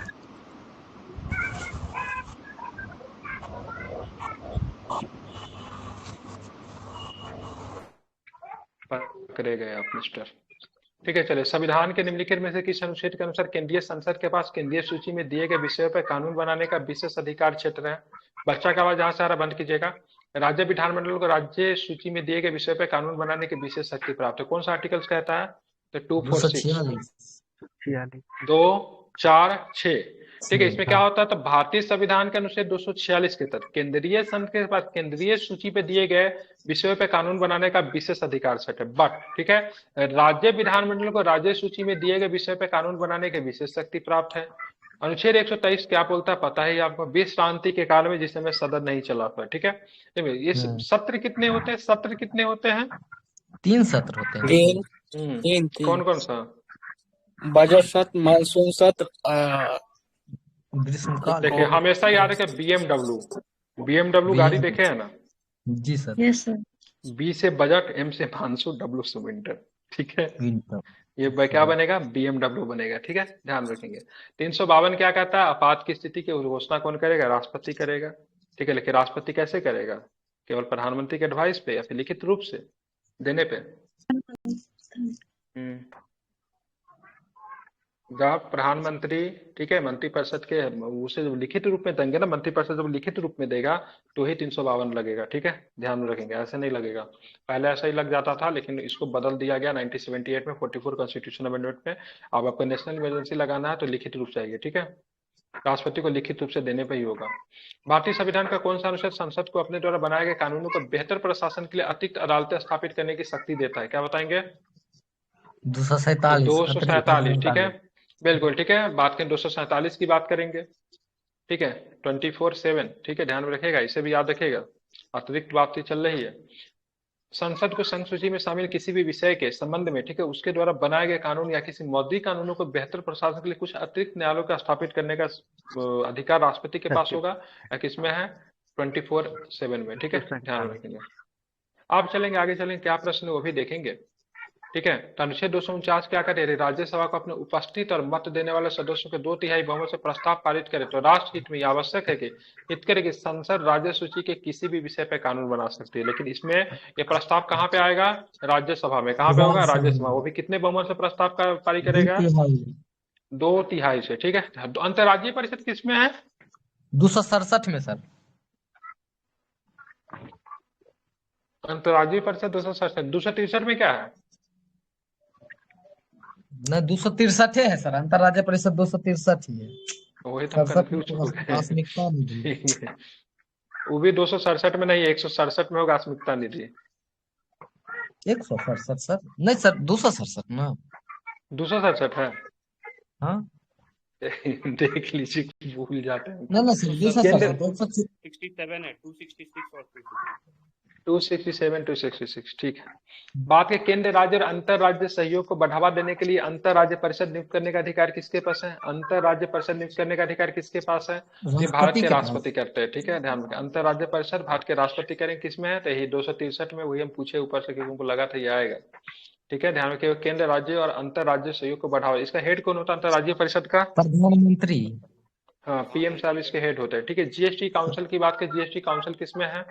279 के 1 में है, ठीक है। और जीएसटी किस प्रकार का टैक्स है? तो क्या बताएंगे, जीएसटी किस प्रकार का टैक्स है? अप्रत्यक्ष कर। अप्रत्यक्ष। जीएसटी को सबसे पहले इंट्रोड्यूस की बात करेंगे, फ्रांस ने किया था। हमारा जीएसटी किस मॉडल पर आधारित है? कनाडा देश के मॉडल पे। बिल्कुल, कनाडा मॉडल पर आधारित है, ठीक है। बात करें 279 में जीएसटी परिषद है, ठीक है। 101वां संविधान संशोधन होता है 2016 में होता है, ठीक है। वस्तु एवं सेवा कर की शुरुआत की बात करेंगे, जीएसटी एक प्रकार का अप्रत्यक्ष कर है, ठीक है। जीएसटी की बात करें, जीएसटी में पेट्रोल शराब ये सब नहीं शामिल किया गया, ठीक है। जीएसटी परिषद का अध्यक्ष निम्नलिखित में से कौन हो सकता है? तो परिषद हमेशा वित्त भारत के मंत्री। केंद्रीय वित्त मंत्री, ठीक है, केंद्रीय वित्त मंत्री हो जाता है, जीएसटी परिषद का अध्यक्ष होता है, ठीक है। 101वां संविधान संशोधन अधिनियम 2016 के द्वारा भारत में जीएसटी लागू किया गया। जीएसटी परिषद का अध्यक्ष वित्त मंत्री होता है। वर्तमान वित्त मंत्री निर्मला सीतारमण जीएसटी परिषद की मतलब क्या है? अध्यक्ष है। अध्यक्ष। निम्नलिखित में किसका गठन 280 में किया गया? 280 में क्या है तो जानते हैं, वित्त आयोग है, ठीक है। 280 में वित्त आयोग है, कितने वर्षों के लिए? 5 वर्षों के लिए। गठन कौन करता है? गठन कौन करता है? राष्ट्रपति करता है, ठीक है। राष्ट्रपति। 1951 में पहला, ये एक संवैधानिक आयोग है, ठीक है। 1951 में पहली बार वित्त आयोग गठित किया गया, जिस समय कौन थे? केसी नियोगी साहब थे, ठीक है। अभी वित्त आयोग की बात करें 15वां है, ठीक है, जिसका नंद किशोर सिंह एनके सिंह है। चेंज हुआ है कि अभी यही है, 15 में चल रहा है। इसका टाइम पीरियड खत्म नहीं हुआ सर, अभी 25 में खत्म। सर अभी चेंज हो गया अरविंद पनगड़िया। अरविंद पनगड़िया, सर वो 16वीं वित्त आयोग के अध्यक्ष होंगे, अभी उसका सर हाँ टाइम हाँ, पीरियड तो अभी ये 25 अभी का चल था। ही रहा है, ठीक है, हाँ चल ही रहा है। 16वां पनगड़िया साहब होंगे। हाँ। अरविंद पनगड़िया वही है जो कि सबसे पहले, जब आप देखेंगे इसका नीति आयोग जब बना नीति था, आयोग उसके के पहले उपाध्यक्ष। उपाध्यक्ष पनगड़िया साहब ही थे, हाँ। ठीक है। ध्यान में रखेंगे, नीति आयोग जो बना था पनगड़िया साहब थे। भारत के वित्त आयोग के संबंध में निम्नलिखित में से कौन सा कथन सही है? वित्त आयोग में एक अध्यक्ष और 4 अन्य सदस्य होते हैं, सही है क्या? सही है। वित्त आयोग को दी गई सिफारिश सरकार के लिए बाध्यकारी है, सरकार को आयोग की सलाह के अनुसार धन देना पड़ता है, सही है क्या? बिल्कुल सही। बाध्यकारी नहीं है। भारतीय संविधान का अनुच्छेद 280 वित्त आयोग की चर्चा के बारे में बात करता है, ठीक है, तो बिल्कुल ठीक है। भारतीय संविधान का अनुच्छेद 280 वित्त आयोग की सिफारिश के बारे में है। वित्त आयोग की सिफारिश थोड़ी ना है, वित्त आयोग का गठन है ना, सिफारिश थोड़ी ना है, तो गलत हो गया ना। देखिए यही सब एग्जाम में गलत होता है आप, ठीक है, हाँ यही सब आपने देखा 280 वित्त आयोग की सिफारिश, चलो सही है, लेकिन गलत हो गया, या केवल एक सही है, ठीक है। 281 में सिफारिश है, ठीक है। हाँ बिल्कुल, ये एक तरह से बोलेंगे ना तो एक सिफारिश कर सकता है, एडवाइजरी निकाय है, न कि मतलब इसके चीजों को, ठीक है, सलाहकारी निकाय कहते हैं, वो भी अर्ध न्यायिक है, ठीक है, जो कि इसके बाध्यकारी नहीं, गवर्नमेंट इसके लिए क्या है, बाध्यकारी नहीं है। सर इसका बी भी तो सही हो सकता है ना सर, देखिए सर बी नंबर पर ही तो सर बाध्यकारी थोड़ी ना है, ये जो सिफारिश जो देगी सलाहकार, ये बाध्यकारी नहीं है, गवर्नमेंट के ऊपर बाध्यकारी नहीं है। क्या सलाहकारी निकाय, कैसी निकाय है? सलाहकारी निकाय है, ठीक है। अगर कोई एडवाइस देगी, गवर्नमेंट मान भी सकती है, नहीं भी मान सकती है, ठीक है। वित्त आयोग राष्ट्रपति के द्वारा नियुक्त एक अध्यक्ष और 4 अन्य सदस्य होते हैं। वित्त आयोग द्वारा दी जाने वाली सिफारिशें सलाहकारी प्रवृत्ति की होती है, इसे मानना या न मानना सरकार पे काम करता है, पॉइंट टू बी नोटेड, ठीक है। अनुच्छेद 281 व्यवस्था कहते हैं राष्ट्रपति वित्त आयोग द्वारा दी गई प्रत्येक सिफारिश को संसद के दोनों सदनों के समक्ष रखाएगा। वित्त आयोग अपना रिपोर्ट किसे देगी? वित्त आयोग अपना रिपोर्ट किसे देगी? राष्ट्रपति को, बिल्कुल राष्ट्रपति को देगी, ठीक है। राष्ट्रपति उसे क्या करेगा? संसद के दोनों सदन के पटल पर रखवा देगा, हाँ राष्ट्रपति दे रहा है, ठीक है। फिर संसद को, सरकार को मानना ना मानना उसका काम है, ठीक है। राष्ट्रपति द्वारा किस अवधि के लिए, किस अवधि के पश्चात, ठीक है, हर वर्ष मतलब वित्त आयोग का गठन किया जाएगा, ठीक है, तो हर 5वें वर्ष की समाप्ति पर की जाती है, ठीक है। वित्तीय संबंधी प्राधिकार भारत शासन अधिनियम 1935 से दिया गया है। संघ तथा राज्यों के मध्य वित्त संबंधी प्रावधान भारतीय संविधान का अनुच्छेद 12 के अनुच्छेद 268 से 291 तक किया गया। वित्त आयोग का गठन, ठीक है, भारतीय संविधान का अनुच्छेद 280 में है, ठीक है। राष्ट्रपति द्वारा हर 5 वर्ष की अवधि में वित्त आयोग का गठन किया जाएगा। निम्नलिखित में से कौन सा अनुच्छेद संपत्ति के अधिकार से संबंधित है? ध्यान रखें 300 का ए, ठीक है, 300 का ए की बात करेंगे, संपत्ति के अधिकार से संबंधित है, ठीक है। 1978 के द्वारा संपत्ति के अधिकार को कानूनी अधिकार का दर्जा दिया गया, अनुच्छेद 300 का ए में रख दिया गया। अनुच्छेद 300 का क विधि के प्राधिकार के बिना व्यक्तियों को संपत्ति से वंचित नहीं किया जाएगा। लेकिन ये भी ध्यान रखेगा, अगर कभी भी किसी व्यक्ति को संपत्ति से मतलब क्या करेंगे, वर्जित करेंगे, तो उसके लिए मतलब क्या, विधि का मतलब क्या होना चाहिए, प्राधिकार होना चाहिए, ठीक है। बिना विधि के प्राधिकार के द्वारा किसी भी व्यक्ति को उनके संपत्ति से वंचित नहीं कर सकते हैं, ये भी आपको ध्यान में रखना चाहिए, ठीक है, समझ गए। चलेंगे भारतीय संविधान के डैश भाग में अनुच्छेद 300 क के तहत संपत्ति के मौलिक अधिकार को रखा गया। भाग कौन सा है? 300 के तो देखे भाग बताइए, 12 है ना, भाग 12 हो जाता है, क्या हो जाता है, भाग की बात करें 12 हो जाता है, ठीक है। 44वें संविधान संशोधन 1978 के द्वारा संपत्ति का अधिकार को कानूनी अधिकार का दर्जा दिया गया, अनुच्छेद 300 के क में शामिल कर दिया, भाग 12 में रख दिया गया, ठीक है, ध्यान रखेंगे, समझ गए। संविधान का भाग 12, ठीक है, वित्त संपत्ति समुदाय में बाद से संबंधित, जो कि 264 से लेकर 300 के क तक आपको देखने को मिलेगा। भाग 9 में आपको पंचायत देखने को मिलेगा, 243 से लेकर 243 के कहां तक है, ओ तक नो है, कहाँ तक है? ओ तक, ओ न को ओ बोलिए, न को क्या बोलिए? ओ बोलिए, ठीक है। अब बिल्कुल अनुसूचित और अनुसूचित जनजाति की बात करें 244 और 244 के क में है, ठीक है। 11 की बात करेंगे संघ तथा राज्यों के मध्य अनुच्छेद 45 से लेकर 2 की बात करेंगे तो यहाँ तक आपको देखने को मिलता है, ठीक है। ध्यान में रखिएगा। आप चलेंगे आगे, ठीक है। आगे की बात करेंगे, आगे कौन सा है तो वो भी जरा ध्यान में रखेंगे। भारतीय संसद का भारतीय संविधान के किस अनुच्छेद के माध्यम से व्यापार वाणिज्य समागमन पर निर्बंधन और अध्यारोपित करने की शक्ति है? तो किसमें? तो ध्यान रखेंगे 302 में है, ठीक है। ध्यान रखिए 302, ध्यान में रखिए 302 जो है सो आपको कौन सा इंडियन पैनल कोड, ठीक है, उसमें मौत की सजा भी मिलती है, ठीक है। उम्र कैद है ना 302 में, धारा में। हाँ, अनुच्छेद 302 के अनुसार संसद विधि द्वारा एक राज्य और दूसरे राज्य के बीच या तो व्यापार के राज्य क्षेत्र में किसी भाग के भीतर व्यापार वाणिज्य समागमन की स्वतंत्रता पर ऐसे निर्बंधन अध्यारोपित कर सके जो कि लोकहित में अपेक्षित होगा। मतलब किसी व्यापार वगैरह को रोक सकती है पूरे देश में या फिर किसी क्षेत्र में, ठीक है।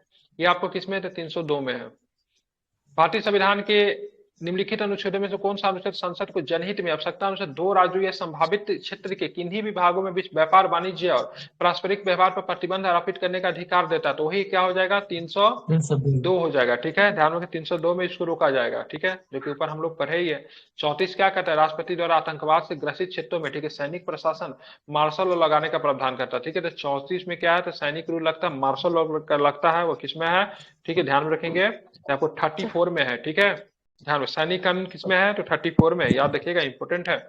भारत के संविधान का कौन सा अनुच्छेद अखिल भारतीय सेवाओं का सृजन पर राज्यसभा का विशेष अधिकार देता है? तो 312, ठीक है। अखिल भारतीय सेवाओं की बात करेंगे तो 3 प्रकार का हमारे यहाँ सेवा है, एक आईपीएस है, एक आईएएस है, एक आईएफएस है। आईपीएस का मतलब यहाँ पे इंडियन फॉरेन सर्विस होगा, ठीक है। बात करेंगे, ठीक है, निम्नलिखित में से किसके अंतर्गत भारतीय प्रशासनिक सेवा, भारतीय पुलिस सेवा को संसद में सृजन किया जाता है? तो 312 हो जाता है। 312 में उसको अखिल भारतीय सेवा आपको कहते हैं, ठीक है। 301 में क्या है? व्यापार और वाणिज्य के समागमन की स्वतंत्रता है। तो 302 में मतलब व्यापार वाणिज्य समागमन की स्वतंत्रता को अवरोध कर सकती है, संसद के पास अधिकार होगा। 1 में स्वतंत्रता है तो 2 में इसको रोक भी सकती है, ठीक है, ध्यान में रखेंगे। भारत के संविधान का निम्नलिखित में से कौन सा अनुच्छेद संघ और राज्यों के लिए लोक सेवा आयोग की स्थापना? तो लोक सेवा आयोग की बात करेंगे तो 315 में आपको देखने को नहीं। लोक सेवाओं का सृजन की बात करेंगे 312 में। लोक सेवा आयोग की बात करेंगे, क्या बात करेंगे?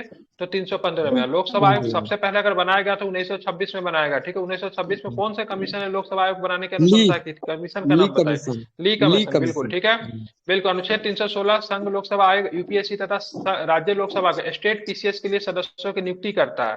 315 में आयोग है, 316 में नियुक्ति है, 317 में क्या है? लोक सेवा आयोग के सदस्यों को हटाने को निलंबित करने की शक्ति है। 318 में क्या है? आयोग के सदस्यों और कर्मचारियों के सेवा सत्य संबंध में नियम बनाने का पद है। भारत में कोई नौकरी अगर संवैधानिक नौकरी है तो यही, ठीक है, ध्यान में रखेंगे, संवैधानिक नौकरी होता है, ठीक है। मतलब इसके बारे में चर्चा है, डायरेक्ट आपको कोई भी सरकार वगैरह से नहीं हटा सकती है, ठीक है। संघ लोकसभा आयोग का अध्यक्ष और सदस्यों के कार्यकाल कितना होता है? तो कार्यकाल की बात करेंगे, देखेंगे संघ लोकसभा आयोग के अध्यक्ष और सदस्यों के कार्यकाल की बात करें 6 वर्ष या 65 वर्ष होता है, ठीक है, ध्यान में रखेंगे। भारतीय संविधान का अनुच्छेद 316 का क में संघ लोकसभा आयोग के अध्यक्ष एवं सदस्य के पद ग्रहण तारीख है 6 वर्ष या फिर 65 वर्ष की आयु तक, जो भी पहले होता था। राज्य लोकसभा आयोग के अध्यक्ष और सदस्य, ये इनका 6 या 62 होता है, ठीक है, ध्यान में 6 दोनों में कॉमन है। यहाँ पे गलती कर देते हैं, 5 62 कर देते हैं लोग, ऊपर में 6 65 लेके चलते नहीं, ठीक है। 6 दोनों में कॉमन है, ठीक है। बात करेंगे सेंटर का, बात करेंगे भारतीय लोकसभा आयोग, सॉरी लोक सेवा आयोग की बात करेंगे, संघ लोक सेवा आयोग तो 65 होगा, राज्य लोक सेवा आयोग में क्या होगा? 62 होगा, ठीक है। जो भी पहले हो इस्तीफा देना पड़ेगा, ठीक है, मतलब पद समाप्त हो जाएगा। भारतीय संविधान का अनुच्छेद 323 किससे संबंधित है? 323 227 वही, ठीक है। लोक सेवा के आयोग की रिपोर्ट है, लोक सेवा आयोग की रिपोर्ट है 323 से संबंधित है, ठीक है। 320 में क्या? लोक सेवा आयोग के कार्यों का वर्णन है। 321 में लोक सेवा आयोग के कार्यों का विस्तार करने की शक्ति है। 322 में क्या? लोक सेवा आयोग के व्यय के खर्च का बारे में बात किया गया। 323 में क्या? लोक सेवा आयोग का रिपोर्ट है, ठीक है। तो इसको ध्यान में रखेंगे, तो इंपॉर्टेंट है ये आर्टिकल्स, कभी कभी पूछता भी है। निम्नलिखित में कौन नियमों के माध्यम से राज्य लोकसभा आयोग के सदस्यों की संख्या उनकी सेवा की शर्तों का निर्धारण कर सकता है? राष्ट्रपति, ठीक है। कौन कर सकता है? राष्ट्रपति, ठीक है। इस्तीफा भी आई थिंक ये लोग राष्ट्रपति को ही देते हैं, राज्य लोकसभा आयोग वाला। और नियुक्ति कौन करता है? नियुक्ति सॉरी राज्यपाल करते हैं, हटाते हैं राष्ट्रपति। हाँ ऐसा ही कुछ है, ठीक है, देखते हैं इसको। ठीक है, राज्य लोकसभा आयोग के सदस्यों की संख्या तथा उनकी सेवा सत्ता का निर्धारण राष्ट्रपति करता है। भारतीय संविधान का अनुच्छेद 315 के तहत लोकसभा आयोग के गठन का प्रावधान किया गया। संघ सरकार के लिए संघ लोकसभा आयोग तथा प्रत्येक राज्य के लिए राज्य लोकसभा आयोग। ठीक है, संघ लोकसभा आयोग के अध्यक्ष एवं सदस्यों की नियुक्ति की बात करेंगे, राष्ट्रपति के द्वारा की गई है। ठीक है, राज्य लोकसभा का अध्यक्ष को डैश के आदेश पे हटाया जाता है। ठीक है, तो यहाँ पे राष्ट्रपति के आदेश पे हटाया जाएगा राज्य लोकसभा आयोग के। ठीक है, ध्यान रखिए, राज्य लोकसभा आयोग के अध्यक्ष तथा सदस्यों की नियुक्ति एवं उस राज्य के राज्यपाल के द्वारा की जाती है। ठीक है, लेकिन अध्यक्ष एवं सदस्यों को उनके राष्ट्रपति के पद के द्वारा राष्ट्रपति हटा सकते हैं। इस्तीफा किसे देंगे, तो इस्तीफा राष्ट्रपति को देंगे ये लोग। ठीक है, लेकिन नियुक्ति किसके द्वारा की जाती है, राज्यपाल। तो उस राज्य के संबंधित राज्य के राज्यपाल के द्वारा की जाती है। ठीक है, कितने वर्ष तक ये पद धारण करेंगे राज्य लोकसभा आयोग, तो 6 और 62। ठीक है, 5 62 नहीं, 6 62। ठीक है, इसमें गलती नहीं करना। और हटाने के लिए राष्ट्रपति है, नियुक्ति करने के लिए क्या है, राज्यपाल है। ठीक है, ये भी आपको ध्यान में रखना है। भारत का मुख्य चुनाव है। ठीक है, मतलब क्या होता है, इलेक्शन चीफ इलेक्शन कमीशन की बात करेंगे, देश में स्वतंत्र निष्पक्ष चुनावों का प्रहरी है, जो भारतीय संविधान के डैश में इस संस्था के संबंधित प्रावधान संरचित है। इलेक्शन कमीशन बताइए किसमें है, ये 324 ना, 324 में। ठीक है, 324 से लेकर 329 तक ना आर्टिकल्स है। ठीक है, ध्यान में, स्थापना भारत के 25 जनवरी 1950 को की गई थी। निर्वाचन आयोग संवैधानिक निकाय है। ठीक है, इससे संबंधित भाग किसमें, 15 में है। ठीक है, किसमें है, भाग 15 में। 324 से लेकर 329 तक के आर्टिकल्स आपको निर्वाचन आयोग से संबंधित आपको दिखेंगे। इंपॉर्टेंट आर्टिकल्स है, ये भी आपको ध्यान में रखना चाहिए। संविधान का अनुच्छेद 324 के अनुसार निम्न में से किस संस्थान द्वारा भारत के उपराष्ट्रपति का चुनाव करवाया जाता है। उपराष्ट्रपति का चुनाव कौन करवाता है, भारत का निर्वाचन आयोग। बिल्कुल, निर्वाचन। देखिए, राष्ट्रपति का चुनाव, उपराष्ट्रपति का चुनाव। ठीक है, राष्ट्रपति का चुनाव, उपराष्ट्रपति का चुनाव, लोकसभा का चुनाव, राज्यसभा का चुनाव।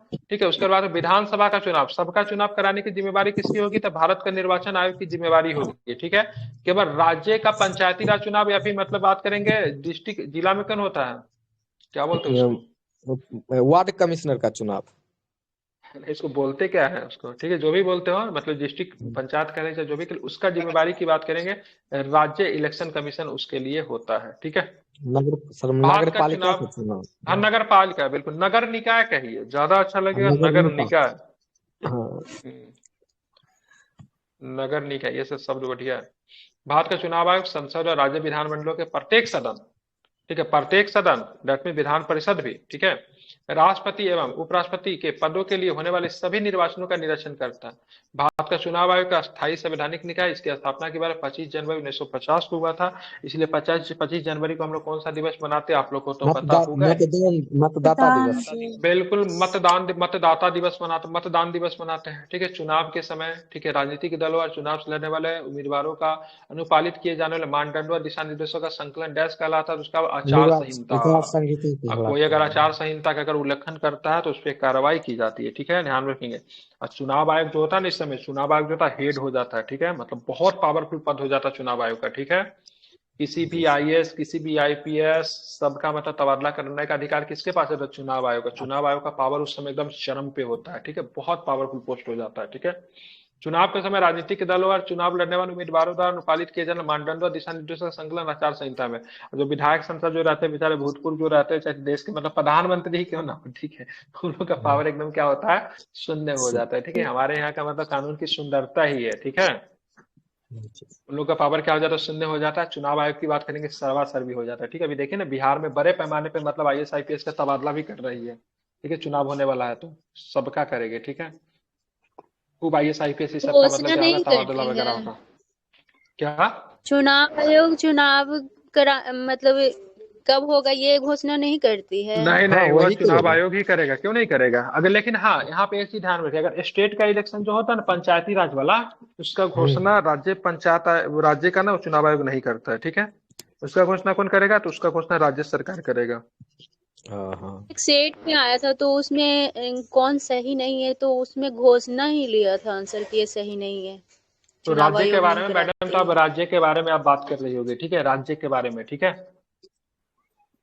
ठीक है। लेकिन घोषणा की बात करेंगे, घोषणा तो मतलब क्या करेगा, चुनाव आयोग ही करेगा। फिर कितने चरण में चुनाव होंगे, कब होंगे, नहीं होंगे, किन क्षेत्र में किस प्रकार के चुनाव किए जाएंगे, सबके सब मतलब बात करेंगे तो चीफ इलेक्शन कमीशन के अंतर्गत ही आता है। हर राज्य चुनाव, राज्य में जो ना नगर निकाय का पंचायती राज्य का चुनाव कब होगा, इसकी घोषणा राज्य सरकार करती है। लेकिन इसके लिए भी स्टेट इलेक्शन कमीशन का गठन किया गया है, ठीक है। लेकिन घोषणा नहीं करती है। जिम्मेवारी कौन की, राज्य सरकार। क्योंकि क्यों करती है, क्योंकि पंचायती राज इज सब्जेक्ट टू डीपीएसपी, ठीक है। डीपीएसपी की जिम्मेवारी किसकी है, राज्य की, राज्य सरकार की, ठीक है, इसीलिए, ठीक है। लेकिन सेंटर में चुनाव है, इसकी घोषणा तो आपका इलेक्शन कमीशन ही करेगा। वैसे क्वेश्चन भेजिएगा, मैं देखूंगा क्या बोल रहा है, ठीक है।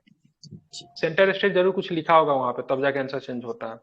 देश के लोकसभा, विधानसभा और पंचायत के लिए होने वाले सभी चुनावों में से प्रत्येक, देश में लोकसभा, विधानसभा और पंचायत के लिए होने वाले सभी चुनावों के पहले चुनाव आयोग द्वारा आचार संहिता लगा दी जाती है। आचार संहिता लागू होने के पश्चात नेताओं और सभी नागरिकों को सख्त नियमों का पालन करना पड़ता है, ठीक है। और चुनाव से पहले आचार संहिता लग जाता, पता है ना आपको। जी सर। वीवीपीएटी, वीवीपीएटी में मतलब टी का मतलब क्या है, ट्रेल होता है ना सर। ट्रेल, हाँ, क्या होता है, ध्यान, ट्रेल होता है, ठीक है। भारत में वेरीफाइड वीवीपीटी, ठीक है, paper voter audit verified trial. Paper audit trail, ठीक है। ध्यान रखें, जो है कि इलेक्ट्रिक वोटिंग मशीन एक स्वतंत्र पेपर रिकॉर्ड है। मतलब आप जो वोट जो डालते हैं तो उसमें क्या गिरता है, आपने किसको वोट दिखेगा, वो थोड़ा देर के लिए दिखता है, ठीक है, फ्रैक्शन ऑफ सेकंड के लिए आपको दिखेगा। आपने जिसको वोट दिया है वो थोड़ा देर के लिए दिखेगा से किसको उसमें वोट जाता है, ठीक है। हालांकि कैमरा वैमरा से उसको कैप्चर करने का कोशिश मत कीजिएगा। कुछ लोग वोट गिराने जाते हैं, फोटो खींचते समय वोट डाल रहे हैं, ठीक है। दो चार आदमी फेसबुक पर फोटो डाला, कल होके गिरफ्तार हो गया, तो गैर कानूनी है। समिति भारत के चुनाव सुधारों से संबंधित है, ठीक है। दैश समिति भारत में चुनाव सुधारों से संबंधी है। इसको बोलते हैं कोठारी, इंद्रजीत गुप्ता समिति। इंद्रजीत गुप्ता कोठारी जो समिति। बना था किधर, नेता का मतलब है, ठीक है। सर क्रिमिनल ये के तो साथ साठ घाट के लिए कौन बना था, शिक्षा कौन से बना ना, था, कौन था, सर रजनी कोठारी कोठारी शिक्षा से। हाँ, कोठारी। रजनी कोठारी शिक्षा से है, हाँ। नेताओं और मतलब किसे दुर्दांत अपराधियों के बीच सर में नेक्सस को जांच तो करने के था लिए था, सर, क्या था उसका नाम, को शाह कमिटी था, कौन शाह। ठीक है। इंद्रजीत गुप्ता समिति भारत में चुनाव आयोग से संबंधित बलवंता मेहता तो आप लोग जानते हैं, ठीक है। कोठारी आई थिंक आपने जैसा बताया शिक्षक से। बिमल जलान की बात करेंगे तो सुप्रीम कोर्ट बोले, ठीक है। बिमल जलान आरबीआई के गवर्नर रह चुके हैं, ठीक है। जो भी नोट मिलेगा ना 2004-5 का नोट मिलेगा तो उसमें देखिएगा बिमल जलान का सिग्नेचर होगा। चुनाव लड़ने और सरकार को सत्ता पे काबिज होने के लिए एक साथ, ठीक है, आने वाले चुनावों को मतलब क्या कहा जाता है, मतलब चुनाव लड़ने सरकार को सत्ता पे काबिज होने के लिए एक साथ आने वाले लोगों के समूह को क्या बोलते हैं, उनको राजनीतिक दल बोलते हैं। क्या बोलते हैं उनको, राजनीतिक दल बोला जाता है, ठीक है। राजनीतिक दल को लोकतंत्र का क्या बोला जाता है, आत्मा, प्राण, वायु, क्या बोलते हैं, प्राण बोलते हैं। क्या बोलते हैं उनको, राजनीतिक दल को लोकतंत्र का क्या बोलते हैं, प्राण बोला जाता है, ठीक है। राजनीतिक दल लोगों का समूह है जो चुनाव लड़ने का सरकार में सत्ता हासिल करने के एक साथ आते हैं। राजनीतिक दल अपनी विचारधाराओं, सिद्धांतों, घोषणा पत्रों के माध्यम से खुद को संगठित करते हैं। अनुसूचित जाति, अनुसूचित जनजाति के लिए निम्न से किस अनुच्छेद के अंतर्गत निम्न सदन लोकसभा में सीटों का आरक्षण है, किसमें भाई साहब बताए, 330 में, ठीक है, 330 में। कितने सीट है, तो 84 सीट किसके लिए, एससी के लिए, 47 सीट किसके लिए, एसटी के लिए। बिहार में बात करेंगे तो बिहार में कितने सीट, मतलब बिहार में लोकसभा के एससी के लिए है, कितने सीट है बताइए, 6। बहुत सुंदर। एसटी के लिए एसटी के लिए कोई सीट नहीं है, 0, बहुत सुंदर, ठीक है। लेकिन विधानसभा में एसटी के लिए 2 सीट है, ठीक है। विधानसभा में एसटी के लिए 2 सीट है। मिस शिखा बताइए कौन कौन सा 2 सीट है, कौन सा 2 सीट है, एक सासाराम कटिहार में है, एक बांका शायद, कटोरिया और मनिहारी, कटोरिया और मनिहारी, ठीक है। चलिए बहुत सुंदर, वेरी गुड। लोकसभा में, हाँ, एसटी के लिए लोकसभा में नहीं है, 0 सीट नहीं है, एसटी के लिए 0 सीट है। माइक बंद कीजिए, बाहर है माइक बंद, बोलने के बाद माइक बंद। भारतीय संविधान के किस अनुच्छेद के अंतर्गत भारतीय राष्ट्रीय अनुसूचित जाति आयोग के स्थापना, ये इंपॉर्टेंट है, ठीक है, जो अभी बताया ना बहुत इंपॉर्टेंट, इसको ध्यान में रखिएगा, ठीक है। भारतीय संविधान के किस अनुच्छेद के अंतर्गत राष्ट्रीय अनुसूचित जाति आयोग की स्थापना की गई है, 338 में, किसमें है, 338 में, ठीक है। भारतीय संविधान के अनुसूचित जाति आयोग का प्रावधान की बात करें क्या है, ठीक है, 338 में, ठीक है। अनुसूचित जाति आयोग संवैधानिक निकाय जो भारत का अनुसूचित जाति एससी के हितों की रक्षा के लिए काम करती है, ठीक है। 333 में क्या है, तो राज्यों की विधानसभाओं में आंग्ल भारतीय समुदाय का प्रतिनिधित्व, जो कि अब हटा दिया गया 104वें संविधान संशोधन के द्वारा। 335 में क्या है, तो सेवाओं और पदों के लिए, ठीक है, अनुसूचित जाति अनुसूचित जनजाति के दावे हैं। और 336 में क्या है, कुछ विशेष सेवाओं में, ठीक, आंग्ल भारतीय समुदाय को विशेष प्रावधान किया गया है। अब आते हैं भारतीय संविधान के निम्नलिखित अनुच्छेद कौन सा राष्ट्रपति अनुसूचित जाति आयोग से समान, अनुसूचित जाति आयोग तो 338 में है, अनुसूचित जाति आयोग 338 में है, ठीक है। ध्यान रखिएगा 338 के क में क्या है, 338 में अनुसूचित जाति है, 338 के क में क्या, अनुसूचित जनजाति है, ठीक है। और 343 में क्या है, तो संघ की राज्य भाषा है जी। और जिस समय भारत का मतलब बना, संविधान बना, उस समय संघ की राज्य भाषा में कितने भाषाओं की दर्जा दी गई थी? 14 भाषाओं की। वर्तमान में कितने हैं, तो वर्तमान में 22 है, ठीक है। 347 में बात करें, 347 कहते किसी राज्य की जनसंख्या के किसी अनुभाग द्वारा बोली जाने वाली भाषा के संबंध में विशेष उपबंध है। 350 की बात करेंगे तो व्यथा शिकायत के निवारण के लिए व्यवधान का प्रयोग की जाने वाली भाषा है। 300 में व्यथा शिकायत के निवारण के लिए, ठीक है, अभ्योदन में प्रयोग की जाने वाली भाषा जो है 350 में। बात करें भारतीय संविधान का अनुच्छेद डैश में कहा गया कि सामाजिक और शैक्षणिक रूप से पिछड़े वर्गों के लिए आयोग होगा, जिसे राष्ट्रीय पिछड़ा वर्ग आयोग कहेंगे। तो पिछड़ा वर्ग आपको किसमें मिलेगा, तो 338 के BK1 में, ठीक है। ध्यान में 338 BK1 में है, ठीक है। क्या 338 में क्या था, 338 में अनुसूचित जाति है, 338 के क में कितने था, 338 के था, बिल्कुल ठीक है। 338 के बी में कौन है, बीम हो जाएगा पिछड़ा वर्ग OBC, ठीक है, बिल्कुल ठीक है। ध्यान में 102वां संविधान संशोधन 2018 के द्वारा राष्ट्रीय पिछड़ा वर्ग को संवैधानिक दर्जा दे दिया गया, ठीक है। तो सब इसको क्या मिला है, संवैधानिक दर्जा। मजा नहीं आ रहा है क्या? राष्ट्रीय पिछड़ा वर्ग आयोग का प्रावधान की बात करेंगे, अनुच्छेद 338 के बी में है, ठीक है। ध्यान रखिए, इसे इंपोर्टेंट आर्टिकल से पूछ देगा किसी एग्जाम में, किसी मोड़ पे, किसी राह पे, ठीक है, याद भी होना चाहिए। बात करेंगे 2019 के आम चुनाव के लिए लोकसभा में अनुसूचित जाति के लिए कितनी सीटें आरक्षित की गई। अनुसूचित जाति की बात कर रहे थे, कितना हो जाएगा, अनुसूचित जाति है, जनजाति है, ठीक है। ठीक है, अनुसूचित जाति के लिए कितना है, 84, कितना है, 84, बहुत सुंदर। भारतीय संविधान का अनुच्छेद 330 में लोकसभा अनुसूचित जाति अनुसूचित जनजाति के लिए सीटों का आरक्षण का प्रावधान किया गया है। वर्तमान में लोकसभा में अनुसूचित जाति, ठीक है, 84 है और 47 है। कब तक रहेगा ये, कब तक रहेगा, 2026 तक तो नहीं चेंज होने वाला। उसका नयका परिसीमन की बात करेंगे, कब आएगा नयका परिसीमन, कब आएगा नयका परिसीमन, कब आएगा नयका परिसीमन की बात करेंगे 26 में सर, नहीं नयका परिसीमन 26 में है।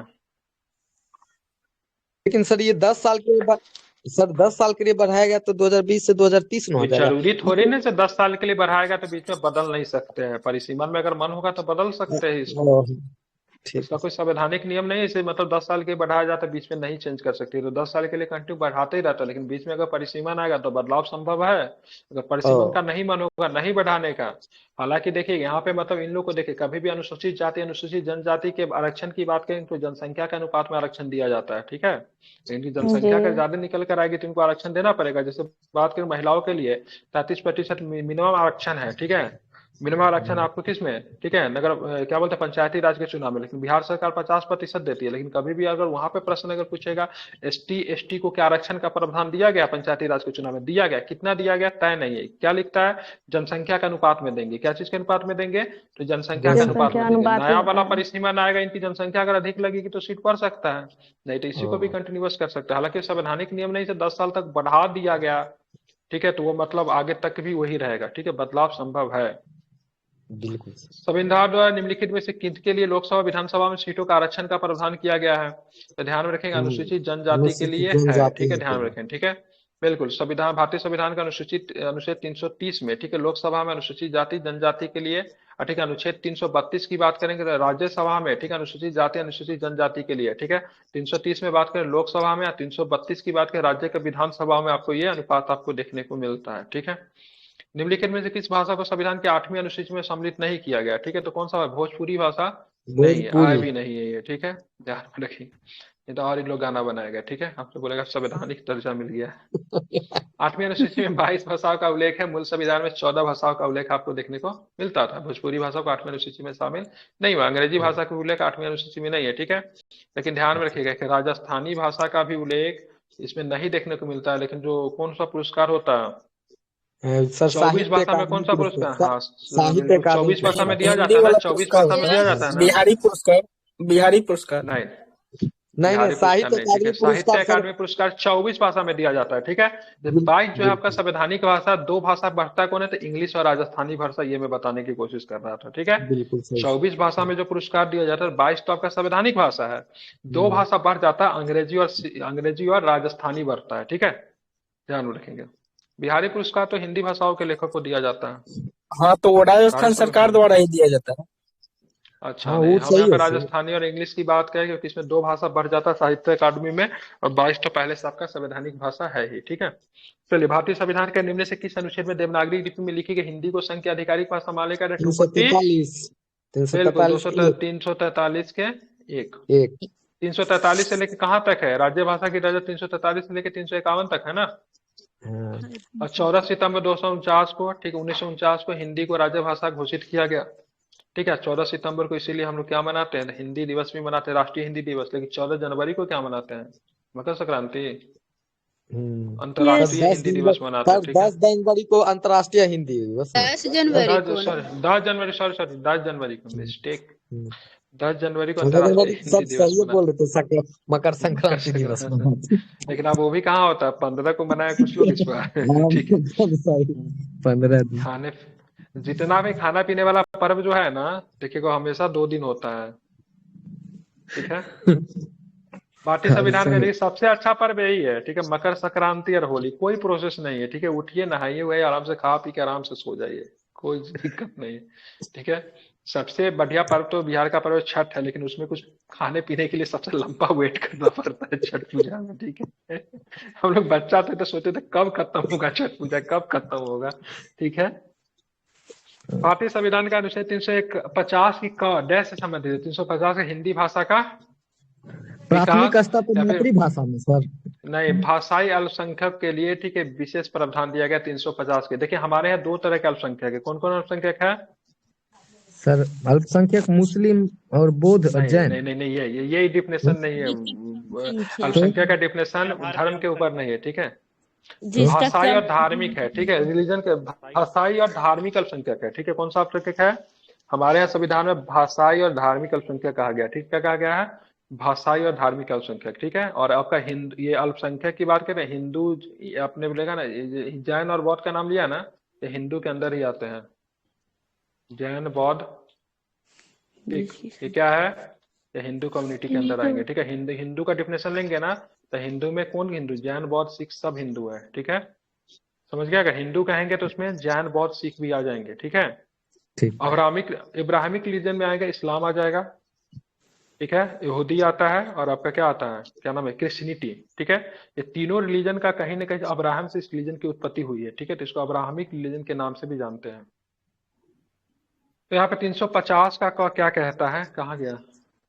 350 का क जो है कि तद भाषाई अल्पसंख्यक वर्गों के बारे में विशेष प्रावधान किया गया, और इस अनुच्छेद के अनुसार भाषाई अल्पसंख्यक वर्गों को बालकों को प्राथमिक स्तर पर मातृभाषा में शिक्षा का पर्याप्त, ठीक है, सुविधा उपलब्ध कराने का प्रयास मतलब राज करेगा। मतलब मातृभाषा में शिक्षा उपलब्ध कराने का। मातृभाषा क्या हो सर सकता ये है? भी हो मातृभाषा सकता हमारे है ना सर। सर वो जो क्या? ये यहाँ दिया प्राथमिक स्तर पर मातृभाषा में शिक्षा का सुविधा उपलब्ध कराना, ये अनुच्छेद किस में जाएगा तो? 50 के एक ही में ही, ठीक है। का धर्म एक ही हो सकता है, लेकिन आप भाषाई अल्पसंख्यक आप भी हो सकते हैं। अगर मान लीजिए हम दोनों आदमी हिंदू धर्म से बिलोंग करते हैं, लेकिन आप एक ऐसी भाषा को बोल रहे हैं जो कि मतलब क्या, भाषा विलुप्त होने वाला, तो आप भी भाषाई अल्पसंख्यक हैं। हाँ तो बिल्कुल राज्य बिल्कुल का क्या सही। कर्तव्य बनता है? राज्य का कर्तव्य बनता है आपकी भाषा को बढ़ावा। तभी एक कौन न कौन भाषा जो है कि 200-300 लोग ही बचे हुए उस भाषा को बोलने वाला बिहार का है। वो चर्चा में भी आया था, मैथिली की किधर बोला जाती है भाषा, उसके बहुत कम लोग रह गए उस भाषा को बोलने वाला। बिहार की सबसे पुराने भाषाओं में से एक है, इसको बोलने वाला बहुत कम भाषा है। तो उस भाषा को बचा के रखना स्टेट गवर्नमेंट का है, ठीक है। रिलीजन से जी भाषा का मतलब नहीं है, ठीक है। हाँ हमारा आपका समझ गए रिलीजन सर। एक हो सकता है, लेकिन भाषा अलग अलग भी हो सकता है। बिल्कुल। भारतीय संविधान के अनुसार आधिकारिक कामकाज के तो अंग्रेजी भाषा का उपयोग निम्नलिखित किस वर्ष बंद कर दिया गया? ठीक है, 10 वर्षों के लिए शुरू में दिया गया था ना, 63 और 26 जनवरी 1965 को बंद कर दिया गया था, ठीक है। 15 वर्षों के लिए दिया गया था, ठीक है। जी सर। संवैधानिक से 26 जनवरी 1965 से आधिकारिक कामकाज के तो अंग्रेजी भाषा का उपयोग बंद कर दिया गया, ठीक है। भारतीय संविधान का अनुच्छेद भारतीय संविधान भाग 17, ठीक है, भाग 17 में क्या है, राज्य भाषा के बारे में चर्चा है। 343 से 351 तक राज्य भाषा संबंधी प्रावधान। अनुच्छेद 343 की क्या कहता है, संघीय राज्य भाषा हिंदी तथा लिपि मतलब क्या होगी, देवनागरी होगी, ठीक है, क्या होगी, देवनागरी होगी, ठीक है। अंकीय संख्या कौन सा होगा, अंकीय संख्या में हम इसको यूज करते हैं, न्यूमरिक में किसको, रोमन क्या बोलेंगे उसको, ये 1 2 3 4 करते, इसके लेकर भी बात हुआ था किसका यूज किया जाए, या फिर मतलब जो हिंदी में जो शुद्ध लिखते उसका लेकर यूज करते, इसके बारे में बात हुई थी। भारतीय संविधान के किस भाग में नगर पालिकाओं से संबंधित प्रावधानों का उल्लेख है, तो भाग किसमें, 9 के ए में 9 के ए में, ठीक है। और संवैधानिक संशोधन का 74वां है, कब जोड़ा गया, 1992 में जोड़ा गया, ठीक है। बात करेंगे तो और क्या प्रश्न है, भाग 5 में क्या है, तो संघ है जो कि 52 से लेकर 51 तक है। 7 में क्या है, तो 7वां संविधान से 1956 के द्वारा निरस्त कर दिया गया, तो भाग 7 को कुछ नहीं है, ठीक है। भाग 6 में क्या है, तो फिर स्टेट आ जाता है। भाग 12 में बात करेंगे वित्त संपत्ति समुदाय है, जिसका अनुच्छेद 371 कर, ये पूछेगा संपत्ति का अधिकार किस भाग में है, ठीक है। संपत्ति का अधिकार का कानूनी अधिकार किस भाग में, तो भाग 12 में है, ठीक है। आर्टिकल 300 के क में है, ठीक है। पहले किस किस में था, तो पहले किस में था, 7वां मौलिक अधिकार था, 6ठा मौलिक अधिकार था, 19 का एफ में ठीक सर, है। 19 का एफ में 19 का एफ में भी था, ठीक है, ध्यान रखेंगे। पहले एक और भी बात है, 31 में भी था, ठीक है, 31 और 19 हाँ, के 31 एफ में, ठीक है। 19 की तरह जो आपको जो अधिकार 6 प्रकार का अधिकार मिलते हैं ना, उसमें 7 प्रकार का था, तो 19 के एफ हाँ। में था, 31 में था। आप कहाँ चला गया, तो 300 के क में चला गया, ठीक है।